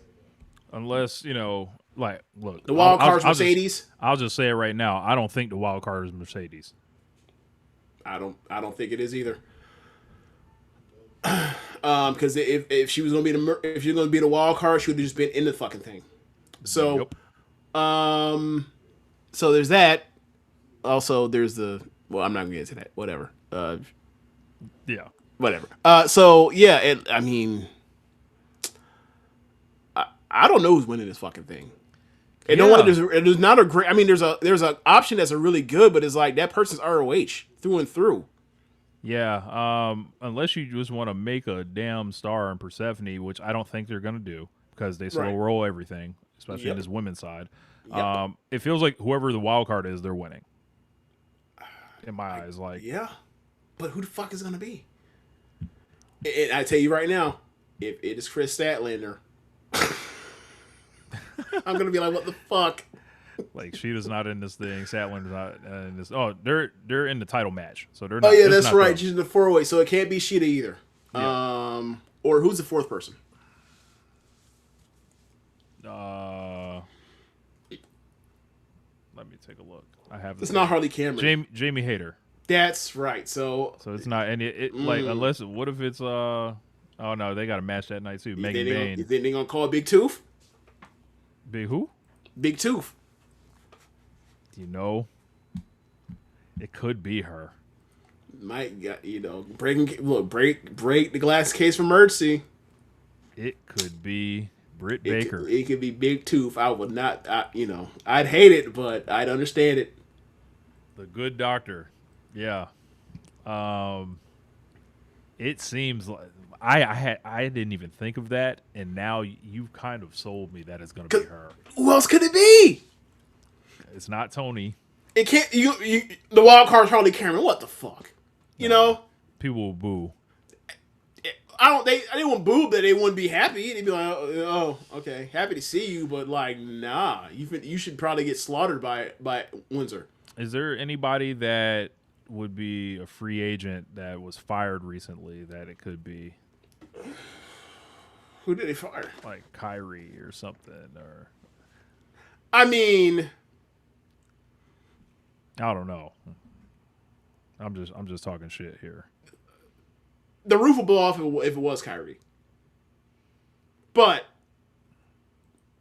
yeah, I don't know. Men's Owen Hart Cup final. We got Swerve Strickland versus Bandito. That match is gonna go crazy. Yep. I didn't love the segment that they did. Like I wanted. So Swerve has not been on TV and in front of a live crowd. In front of a live crowd for X amount of time. I would have liked him to be able to say a few words, but you got to do the attack because they had Swerve attack Bandito on ROH, which they didn't really frame well on Dynamite. They may have done it on Collision, but I missed that. So I'm not really worried about anything. I think the match, when they get in front of New York City, This is gonna be incredible. Like, Yes, it is. these guys have not worked together in a few years. At least one of the parties in this match is very excited to work this match with the other one. That I think we're gonna be in the store for some greatness. Personally, Oh yeah.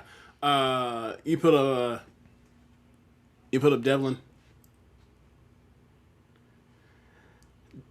Doesn't Britt have 2 Wembley stinkers? Yes. That's not. Yeah. But desperate times, desperate measures, still a star. Blah blah Yeah. blah. They'll come up with you ways. know to what it's gonna sound like if they hit her fucking music. It's not gonna be at the show though. Like, if it was at Double or Nothing or something, it would go crazy. TV, I'm less certain about, but you know, yeah, Swerve Bandito is gonna be fucking awesome. Yes. Owen Hart Cup, But it's very similar to it's very similar to the Moxley and O'Reilly thing. It's like there's very little. They gave you very little to build this match.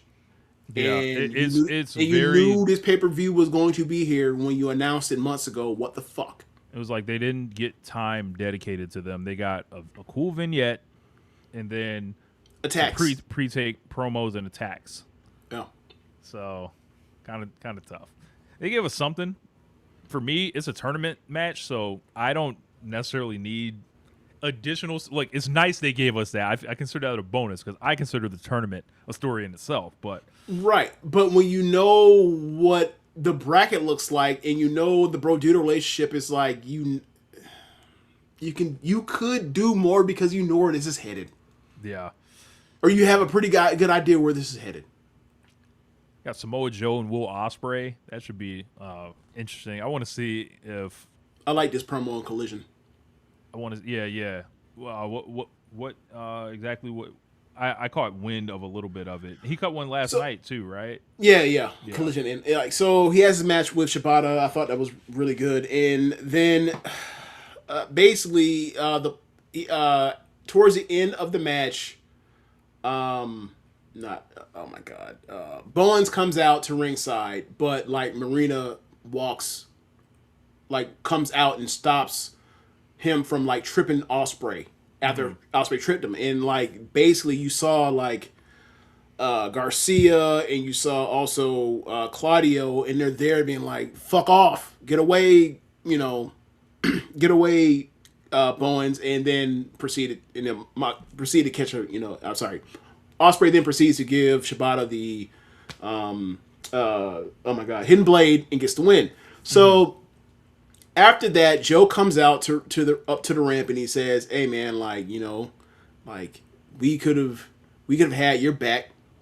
And then Ospreay says, but like I have Death Riders with me, and like they have made, like he's basically using this training montage session with Moxley to be like, in Death Riders to be like, I am dropping the aerial assassin. I am going back to the assassin, and this is a different version of the assassin where it wasn't just a namesake. It is, I'm becoming a complete wrestler. And then he also the move that spinning armbar that he did to your boy the other day, the other week, in Gun Ace Club. What's his name? Ace Austin. He's calling it Death Ground, which is a play on that line that Moxie used with him about like, hey man, you are in a state where like you can't, you're back against the wall. You have to hold your ground here, or you die. So, like that was a line of, and like the crowd got up for it, and I was like, he's actually doing well with this. Now, when does a drama come in as far as like the strength, the uneasy alliances of this is like, when is John Moxley gonna ask for what he what he gets out of this? Because it ain't just gonna be out of goodness of his heart that he's training you. Yeah, there's something going on. Yeah, I don't know. But I expect Joe and Moxley actually be Joe and Ospreay actually be really good. Not great because we're in that stage in Joe's career. We're great in the thing really, but I expect it to be really good. Let's see. Great Devlin, $10 super chat. Appreciate you. He said, I complain to RLPW about TK booking ROH. 2 pay-per-view appearances this year for Bandito, where top AEW stars have zero interest in his world title and probably 2 L's. The tournament safeguards against that. So, yeah. Look, there is no logical reason why. All right. ROH is at the level that Tony Khan wants it to be. Yep. Like, as far as it goes. Like, yep, that goes for Bandito, that goes for Athena. Yep. And look, when I saw Athena come out with that Athena Elite Wrestling thing on her gear, I was like, does this look like somebody that wants to be quarantined to ROH forever? Right. Ask questions. And then like you see her in her side, her right side of the bracket, and it's like,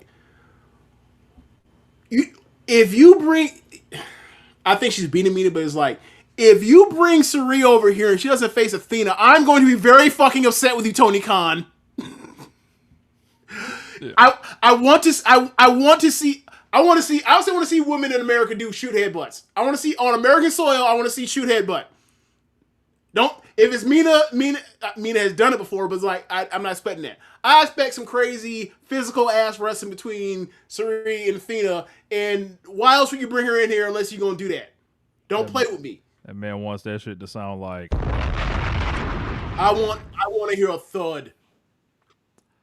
4-way women's match for the AEW. I should start watching Stardom again. It's like fair enough, but fair enough. Tekla, Sheeta, Jamie Hayter, and Chris Statlander. Tekla retains. It feels like. Hikaru Shida's gimmick is fucking hilarious. I don't know if like everyone has kind of caught up wind of what she's doing. What is she saying in Japanese? You told me that she's saying evil shit in Japanese. She's saying evil shit. I had it explained to me from someone, and it was like, yeah, man. Like the thing is, she's a disingenuous babyface in English.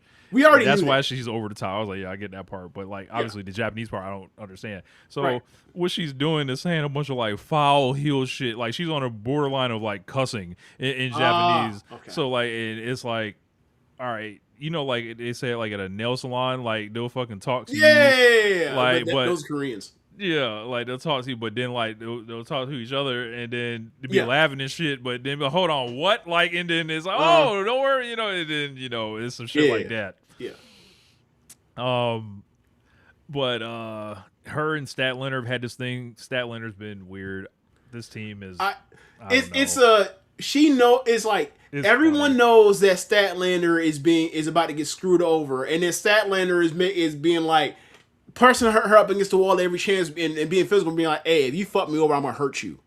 But she's like, take it easy. I'm not gonna screw you over. I'm only going to stab you the first chance I get. It's like, well, if you know you're gonna get stabbed the second you get, why don't you get the fuck away from her? Why is Chris Statlander such a dummy? Why is she hanging out with Willow? Go back to your friend. Can't now. She's hurt. You know what? I don't think I've ever been shut up that fast ever. Like she hangs out with Willow.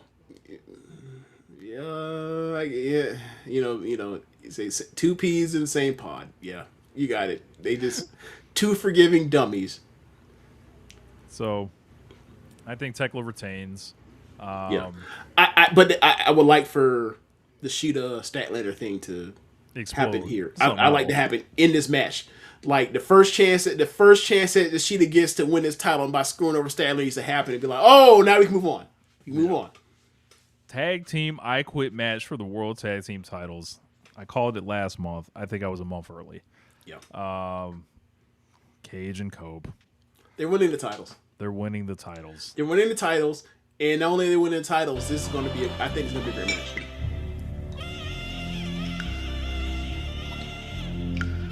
Moment of silence for that great AEW tag team division. So they're going to win the titles, and I think it's going to be a great match because the match they had, the last pay-per-view, I believe, the last match they had on pay-per-view was also really, really, really good. I think I might have given it 4 flat stars, and like now they have a stipulation to play on it. So yeah, I think this match will be even better. And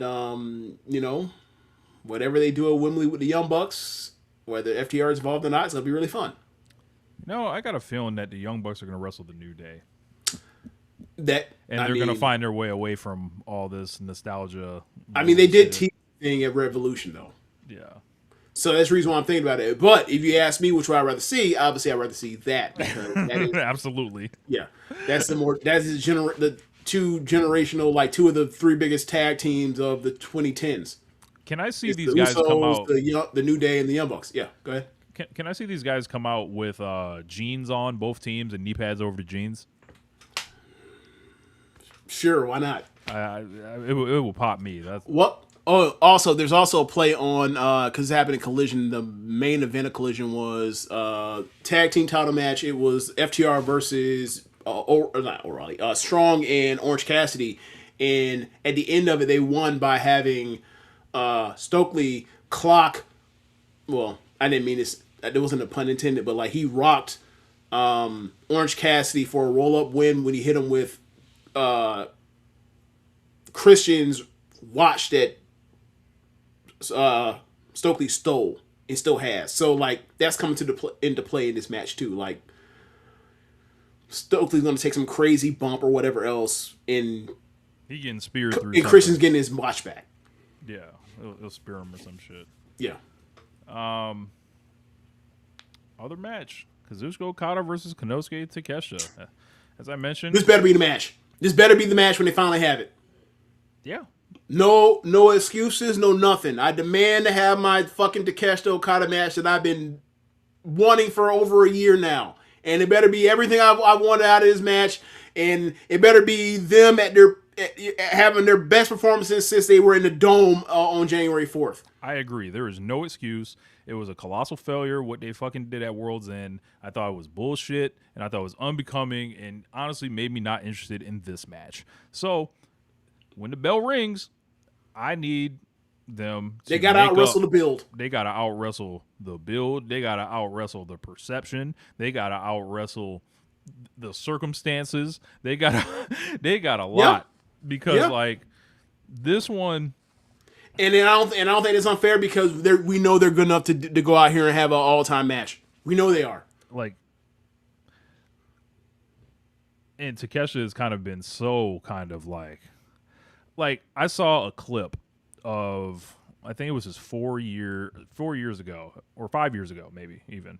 No, it was 4 years ago when he was over on that excursion, and there was a clip of Hangman Page and Takeshita, and I saw them doing all that shit in their match that they had on Dynamite with CM Punk on commentary of all things. Mm-hmm. And I saw how young those guys looked in comparison to like what they kind of look like now, and it's jarring. I'm like, I would have bet anything that this guy Takeshita would have maybe already won the AEW World Title, right? I don't feel like he'll ever win it right now at this point. So I'm like, something has fucking happened. Like, and I was like, bro, like this guy could have fucking been so much bigger than he actually is right now. Well, so when you have to tease Osprey and Omega and Okada and Fletcher, and then they go off TV and then come back, and then they get injured and they come back, and you don't know when you're going to do it, and then like whenever you plan to it, you get away from it, and then you have the Callis family, growing like puppies, multiplying. And you get lost in the weeds with the bullshit, even though he's one of the greatest wrestlers of this generation. I think I voted this man number 13 and greatest wrestler ever. Like, so like, I don't even know what to say to that. You got it. He won that IWGP belt. I know he won it, but look, man, I'm just gonna move on. The less said, the better. But what that got to do with AEW? Exactly. It's cool that he did that, and he had an all-time match in the Dome with Yuta, and that should be an all-time New Japan rivalry, right? In program for the next couple years. That ain't got shit to do with AEW. Like, it does not change his standing at all, really, in AEW. Do you think he's looked at like a former IWGP champion? Actually, there's a couple people that applied to. So, Yeah, I mean, look. Of course not. Look, do you think they treat Will Ospreay? You think they treat Jay White like he's Will Ospreay? No, the fuck they don't. Yeah. There's a lot of former IWGP champions. Bro, I don't know if you be seeing this, but like every blue moon, like on my timeline, and I see, when Jay White come back, goes on his AEW World Title run, and I'm like, excuse me, you think what's happening?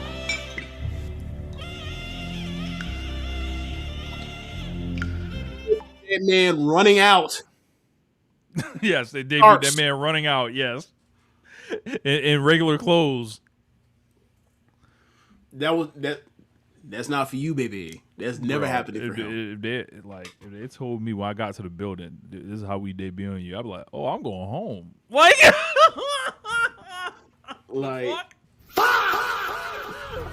think of something else. Hey, bro, I'll try next week. He debuted more impressively being a representative of New Japan Pro Wrestling than he was as a member of as representative of AEW. Yes. You know what I'm saying? Like, what? Yes. Nah, man. Oh, man. I have it for you. Yeah. It was written in the stars. You was never going to ascend to that level. Yeah. Can you imagine if they made Jay White the AEW World Champion before they made Orange Cassidy AEW World Champion? And think of the job they did with Orange Cassidy since he came back. You think of the meltdowns the rightful meltdowns that would happen on that. This motherfucker, what merch does he sell? You see kids dressed like Jay White at the shows? No? Okay. That's fun. Also, man, get well soon. Bro, I don't know where the fuck he's at. This man been hurt for like a year, it feels like. Oh, Jay White, man. We need to we need like a seance or something. It felt like he's been going longer than Adam. It felt like he's been going longer than Adam Cole was gone. That could be true. It feel like the last time I saw him was like the Owen tournament last year. I feel like something like that. Yeah, tough. But I don't know. It should be a good show. I mean, that show on paper looks stacked. Yeah. And it's just because the TV storyline, the build to it has not been done well, so you just feel like undone. But we've seen this with AEW before. It's like, whatever, and then they blow you away with a crazy fucking show. And it's like, well, yeah, the car is incredible because they have more talent than God. Right. I would be conscious though, like of what's going on with the TV right now, and then the build to Wembley and coming out of it. Like, I feel like they better hit the gas. I don't know if you saw this. Like they're hot, right? I would consider the company hot, but there are pitfalls to where it could go the other way. Yeah. So I want to say on right before at the end of Dynamite, because on Collision, Roosh came out and he squashed the shit out of somebody, right? Mm-hmm. But he said, "Hey, next Dynamite, if you're the champion, Darby, I want an open challenge match against you." And he had that was a backstage promo with Renee, I believe. I believe it was Renee. So it's like they're teasing, they're acting like they're throwing red herrings left and right that this shit's gonna keep going or whatever else. But we'll see. Because what about MJF makes you think he wants to wrestle Roosh? I think he'd work Roosh. You think he wants to get him chops? Yeah, I don't think he would be. Given what we know about Roosh and how he get down, it don't seem like those two are compatible when it comes down to getting a finish in the ring. But okay, that would be interesting. But Roosh, I don't know. I feel like Roosh is usually on his best behavior in AEW. That's true. I remember when he first coming in, you like, I don't know if I'm gonna bring him in, and he started coming out here killing. I was like, Rich, gotta remember, motivation is a different thing because. Yeah. ROH is totally different from AEW. Yeah. Look, Roosh know what Tony Khan knew. Hey, man, this is Ring of Honor. Yeah, look. We don't care about this. AEW was where the big boys play. I think Roosh would job to Max. I think he would. I can see that. I can see that. Dex was asking. I was like, yeah, I think he would. I can see that. I can see Roosh also taking like 95% of that match. Yeah. before getting rolled up or hit with a ring or whatever the fuck. Yeah. Ain't gonna be no Fujiwara armbar tap out for that one. That ain't happening, brother. I can tell you that right now. Ain't even gonna be no I passed out either. You ain't no headlock takeover. Nah, none of that. Not on that one, huh? Um, interesting. So, I guess that's double or nothing. Anything else you got, James? Before we wrap this? No, that's it, man. That's it. Yeah, I do actually something. So we gotta do the show on Monday tomorrow, next week. Oh, from this. We gotta do one. You know We gotta what? do one every trade show on Monday. You're right. I actually don't even have class that day, so it actually works out better for me because I'm not like probably rushing to get home or anything. Okay. We can do it whenever. I'm just saying, like Sunday. Look, I'm not even watching this show live. Oh, so you gonna game watch four, it like Game oh, four okay. of the West Conference Finals of Thunder Spurs is on Sunday. So yeah, I'm gonna watch this shit on like Monday morning or whatever else, and then we'll because like that's the reason why I can't do it on Thursday because it'll be Sunday and then it'll be Tuesday and it'll be Thursday. I am not going to be doing this like be like, oh yeah, we're doing one trade for 3 hours. You gonna see just me like not even looking at the screen, looking at you, paying attention to what the fuck you saying while I'm trying to watch the balance of the fate of the league for the next 5 years. Like, absolutely not. Yeah. Look, for those that are like James, you whatever, like just be lucky I'm still doing this show right now because in a different time, Rich would be out here on his own doing this show. Hey, Rich, I'll see you after the finals. um, but I think Caitlin will be back tomorrow. They didn't have a game. They didn't have a game tonight. No, it's Friday. They put her probable, so probably I'd say okay. So 75% chance. I saw the probable assumed the game was tonight. Okay, yeah. All right. So. Yeah, people deep conspiracy theory about it saying she getting disciplinary action and a suspension, and those people are in Outworld, bro. Like my comment sections are over flooded with all that stuff, and I'm like, where do y'all like believe this from? Like, why do you believe these things? Like they think like this ain't like other. I'm sports. like, bro, do you know how much of a bigger star bro? She's such a big star. They could never do no shit like that to her. Like there's no way it would not get out. Right. It's just I just don't think they think like it's like all right. They saw all the people like with the uproar for it, and then assumed like I'm like, bro, people argue with coaches all the fucking time. Like what? You wanna know why? Like there was a lot of bad face stuff amplifying it, and then it got to like the Caitlyn fan side, and they were like, you know what? They were looking for a villain, and be like, you know what? They're punishing her for this. But I'm saying, you know why people jump to these conclusions? Fill me in. It's the gender.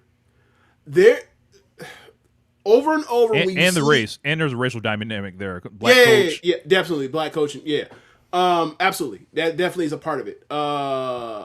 As far as why it became a story or whatever else, right? People do not like any white woman, regardless of the actual dynamic of the relationship, like yelling back and forth, regardless if it's whatever.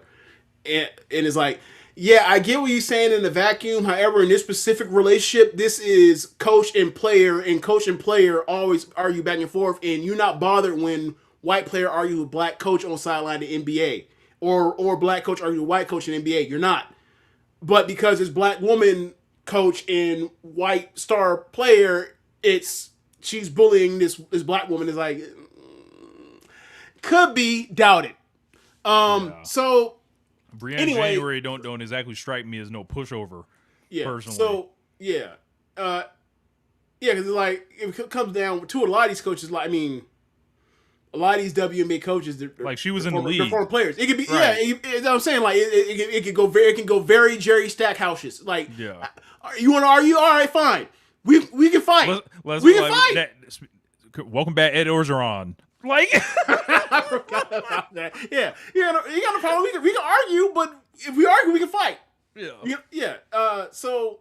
But anyway, like the thing is, like we are so as a society, we are so bad at like giving women the space to do things outside of like this stuff of you got to be polite and nice and kind and gentle and all this stuff, and like. That's why you hear niggas talk about women be aggressive, and it's like, what are they being aggressive? They stuck up for themselves. They yelled. Yeah. They express themselves how a dude would or whatever else, and they talk about they being manly. Like, nah, man, that's weird. Like, you anyway, back to in particular to the sports side, it's like they don't like watch women compete. They don't. They're always worried about the women and giving each other hard fouls, even though it's like that's athleticism and competition. Like that stuff happens, and it's fan of it. Like they're always talking about whatever basketball player they're getting hurt or whatever else. It's like nah, man, they pro athlete. They rehab just like the men do. They lift weights just like the men do. It's always this stuff, but like they don't realize they're doing it. Yeah, and it's like yeah, it's very interesting. Like how I'm still trying to navigate all this stuff, especially this year. Like there's, there has to be somebody that's like there has to be some type of academic person in sociology that should. I'm sure there's books on this already, but like contemporary, like ever since the Angel Reese and Caitlyn thing with the finger and the Tony Ayo shit. Ever since then, there should be some type of sociologist on that like with a background in African American studies in women and feminist studies, and like have a book on this sociology, because like the way people acting around this is like. They act like they never watched sports before, and some of them they haven't. Some of them they haven't. But it's like if they watched sports before, or if they watched women's sports before, these are non-stories. This is really this is the heat of competition, and you're going to argue. It happens. People want to win. People get pissed off when they feel like somebody's not holding up their end of the bargain, or there's some misunderstanding or miscommunication, or there's some type of. I feel like I've communicated this. I'm not doing it right. So the only way that I know how to do this is to yell. And a lot of this stuff with coaches is they're not coaches are teachers, right? But these quote unquote teachers don't have any degrees? Degrees. Don't have degrees in education. So what they do is, all right, I've tried the best I can. So what I'm gonna do is I'm gonna yell and curse and scream. Yeah. It is what it is. Like the Stephanie White stuff and Caitlyn is interesting and weird together as well. I haven't seen any of that, but you mentioned this stuff to me in passing though. It's very strange. Like there's one portion of it where it's like, okay, I feel like that's legit. If the media is asking you about Caitlyn and you're always trying to redirect it elsewhere, I think that's notable. But for people to feel like she's outright trying to sabotage Caitlyn, it's like no. Do you think she's trying to win too? Like she's trying to win too, and you think she's trying to get fired? Yeah, like, but there is something else with that. Like the whole organization is like rife with nepotism for the last 25 years, and these weird connections that everyone was an assistant or a player or a teammate just hiring each other and going to all different places. It goes all the way back to like 1999. It's back when Stephanie White was a player. And when Stephanie White was a Fever player, she wore number 22. There's mad interesting weird things, and it's like, and basically Stephanie White's a basketball god in Indiana. As far as she was like Miss Basketball in 1995, she won a national title with Purdue. Ended up coming back playing with the Fever, so it was like she's real connected to the senior ownership, or not the senior ownership. Like Lynn Dunn, the senior advisor. Mm-hmm. Remember Carolyn Peck? She was Stephanie White's college coach. So, like, when Carolyn Peck was I didn't know she was that old. Right. So, when Carolyn Peck, Black Don't Crack, when Carolyn Peck was saying the shit on national television about Caitlyn, and it's like, this is your college coach. And people were putting, like, 2 and 2 together, like, hey, what the fuck? Where are you getting this shit from? But Carolyn Peck was out here, throwing shade at Caitlyn before she was even the coach. She was still the coach in Connecticut. Yeah. Like, people, They're so far. Tinfoil hats, looking at a wall. Look, got thumbtacks and pins, and pointing them into yarn and trying to make connections. And they look like Charlie Day from It's Always Sunny in Philadelphia. Yeah, like you'd be like, hey, you keep this up. You can be mad at each of these people on their own merit without trying to draw them together. Like Stop trying to make these huge conspiracy theories. Because if you keep it up, all of a sudden we're gonna have to call you in. We're gonna have to call you in to say, hey, you are being anti-Semitic. Knock it off. Eventually, you're gonna want Stephanie White rounded up. Yeah. I had a conversation with a high school friend about like the stuff she was saying about Epstein on Instagram and TikTok. And I was like, all right, so what? Because she said something to me, and I was like, hey, what kind of conspiracy theorist are you? Right? Like, what kind of conspiracy theorist? And I gave her 3 levels. Right? I was like, are you a Epstein and a bunch of rich motherfuckers was human trafficking people? And I was like, a reasonable conspiracy theorist, right? And I was like, or are you a silly conspiracy theorist? And I was like, do you think the Earth is flat or the moon landing was faked or whatever else? You say Right? Stevie ain't blind? Right. I didn't put. I more common ones. Right. That's more of a specific black one. Right. And then I was like, or are you a you think a certain group of people control media and money and therefore run the world type of conspiracy theories? And I was like, dangerous conspiracy theories, right? And she was like, oh no, just the first one. I was like, oh, okay. I was like, because like, hey, if she had been on past number 2, I'd have been like, all right, we gotta wrap this conversation up. Yes, the saxophones. Like, I gotta wrap this up. I can't. Hey, like, I got time for this shit, man. I just don't. I don't. Oh, fuck. So yeah. YouTube channel been going crazy. I'll say that. Yeah. But make sure y'all follow that one. If I don't need you out here proving Drake right. Yeah. About the Jewish roots? Yeah. Can't do that. Absolutely not. He cannot win. Like, bro, you remember the old like commercial? I think it was in the Super Bowl, right? Either this year or last year. Like there's a Jewish kid who gets bullied in a high school hallway, and then a black kid walks over and says, "Yeah, man, I'm used to the same shit." And he puts on the blue shit, and I was like, that they showed that commercial during the Knicks game in Game 1. I was like, God damn it, and I was like, man, who paid for this?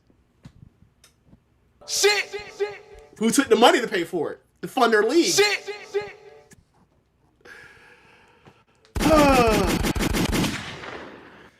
I think that's it. Yeah.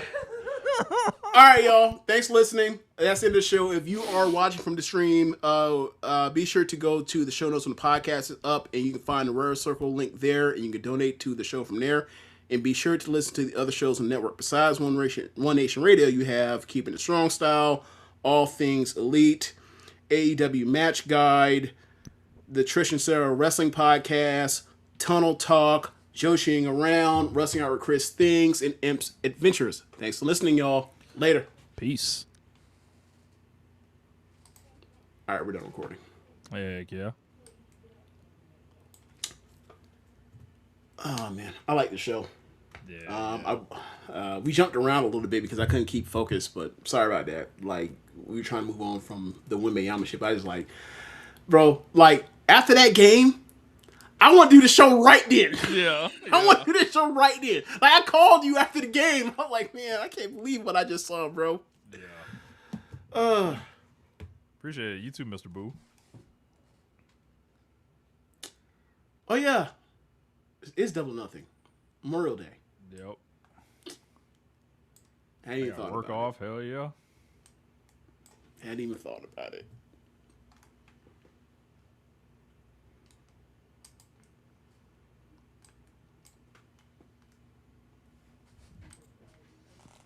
Reinstalled Mortal Kombat while I was doing the damn show. Oh yeah. The first one. The new one, Mortal Kombat 1. Oh, okay. The new timeline shit. Oh, I've got to ask you. So, what are your favorite tracks on the Iceman? Fuck.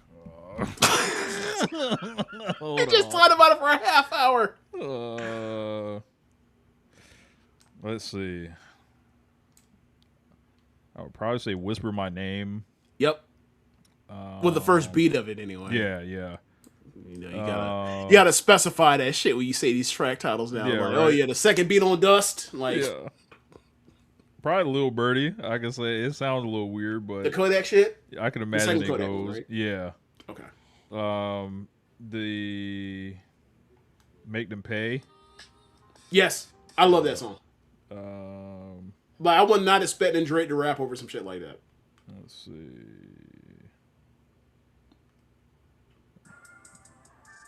Nope, not that one. The last song's kind of cool, but some of this shit blends together a lot. I gotta find, or I need to pull up the track listing or who sampled and figure out like where is that sample from, or with the Iceman shit. And it was like I wonder what inspired him. Yeah, played the games too. Say again. Mr. Boo, he was asking if I played the games or I'm just into the movies. Yeah, I'm not like super good at the game or anything, but the story is cool. You know, you just fucking play and try to whoop ass.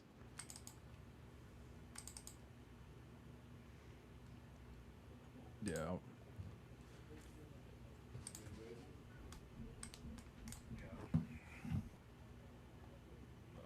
Shit. This one. This is the one I. Oh shit! It's like y'all know which one it is. Basically, remember the one with Zesty Shang's song? Is that one? Wasn't that just from a couple years ago? Yeah. Zesty Shanks. Liu Kang. Like, let that nigga talk. It's hilarious.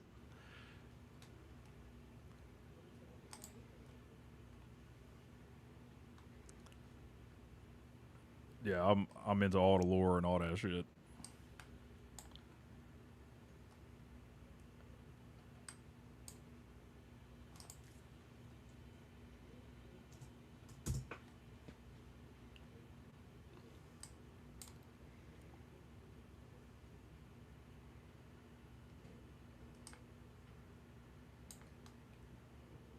Shit, funny. Raiden just a regular human now.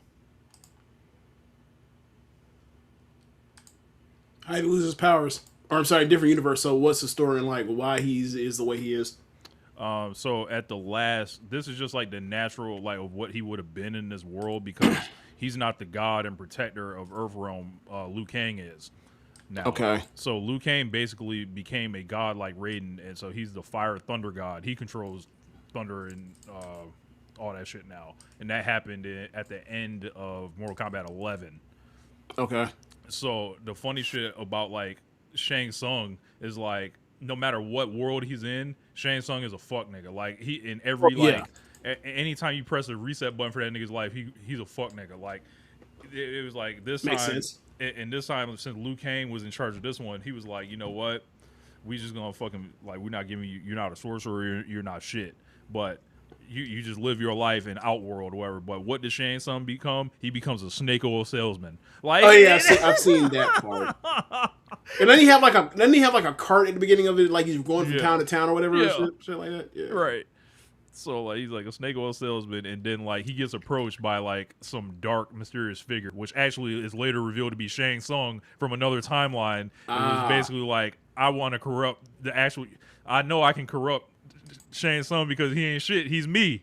Right. So okay, it's a lot, bro. Like a lot of this shit be funny as fuck.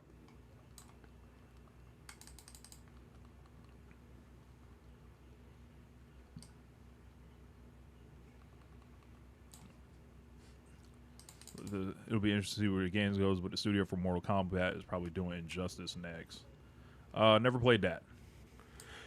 So Injustice is based off of a comic book where like what if Joker starts fucking with Superman instead of Batman, and then proceeds to trick Superman into killing Lois Lane. Lois Lane is like the love interest of Superman and like all the major Superman stuff. Mm-hmm. And because Superman's never been like psychologically fucked with that way, like Superman just pulls up into like once Joker gets detained, he just shows up after he realizes what all happened. He just pisses his arm through Joker's body. Damn. Right, and like from that moment forward, Superman becomes like this super dictator fascist or whatever. So he's evil Superman. And okay. Yeah, he's evil Superman, and then like everybody moves based on the part where like Superman's evil in this particular storyline, and then like, so then from there, so Sub-Zero's evil now on this. Okay, so basically from there they made video games off of that comic book, and then like they've done like, you remember the old school back in the day, like the Marvel vs. Capcom shit. So you see like, or Street Fighter versus so like they've done that with Mortal Kombat and DC characters over the last like decade or plus or whatever. So it's like, oh, you want to see Superman face Sub-Zero or Scorpion? Go for it. Like, need to make the damn Street Fighter one and quit playing. Street Fighter versus Mortal Kombat. Yeah. There's too much money to make. Ain't nobody who's going over. Right. I'm dead serious. Like when they do like so in like the last, I want to say the last 15 years of Marvel and DC, they've only done like a handful of crossovers because of that. Because it's always like it always comes down to like, all right, so you got to get a bunch of lawyers sitting down in a room and be like, okay, when we do Batman versus Batman and Superman, Batman and Spider-Man crossover, right? What happens is like, all right, so we're gonna have a Batman and Spider-Man, we're gonna have a Spider-Man and Batman, and obviously the one that belongs to one is the one that they make or whatever, right? And then their lawyers get together and they're like, hey, okay, so when we do these covers, when you do the cover, they both gotta be the same size on the cover, and then they gotta be in the same number of pages in the book or whatever else. Ain't no big head, ain't no big push, none of that. They're both big heads. And then crossovers typically is always these two people they're the first time to meet each other normally, so they're under the impression that the other one's a villain, and then they fight each other until they realize that whatever reason that they're fighting and were brought together is they got to fight against whatever. They got to team up and then stop fighting and team up against whatever the bad guy is. Mm-hmm. That's the general story, the basic template of every Marvel or comic book crossover ever. That's funny. So they make them niggas do a tag team match against the evil villains. They basically wrestle to a draw and then they team up and they 2v1 or they beat up or take down a whole big syndicate or whatever else. It's always like that. And then like so in the 90s, because comic books were super hot back in the early 90s, they were doing so many of these because they were big collectibles. So they'd be like, all right, we're gonna do like a 6-piece of this shit. We're gonna do Marvel DC, we're gonna do Wolverine and so and so, and then Batman and so and so, and then Superman and so and so, and did 6 of them, and then like they got 2000, they're like, we're not working with each other at all. And then like just recently they did one with Deadpool and somebody. Mm-hmm. But it's like, why would you do Deadpool and this person? Like, why not do if you're gonna do it with Batman and Batman and Spider-Man, your two biggest sellers. But right. Once you get those big characters involved, then all of a sudden you get more lawyers involved.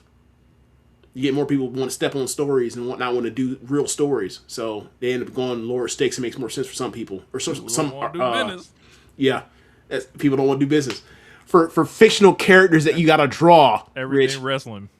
Yeah, it's all wrestling.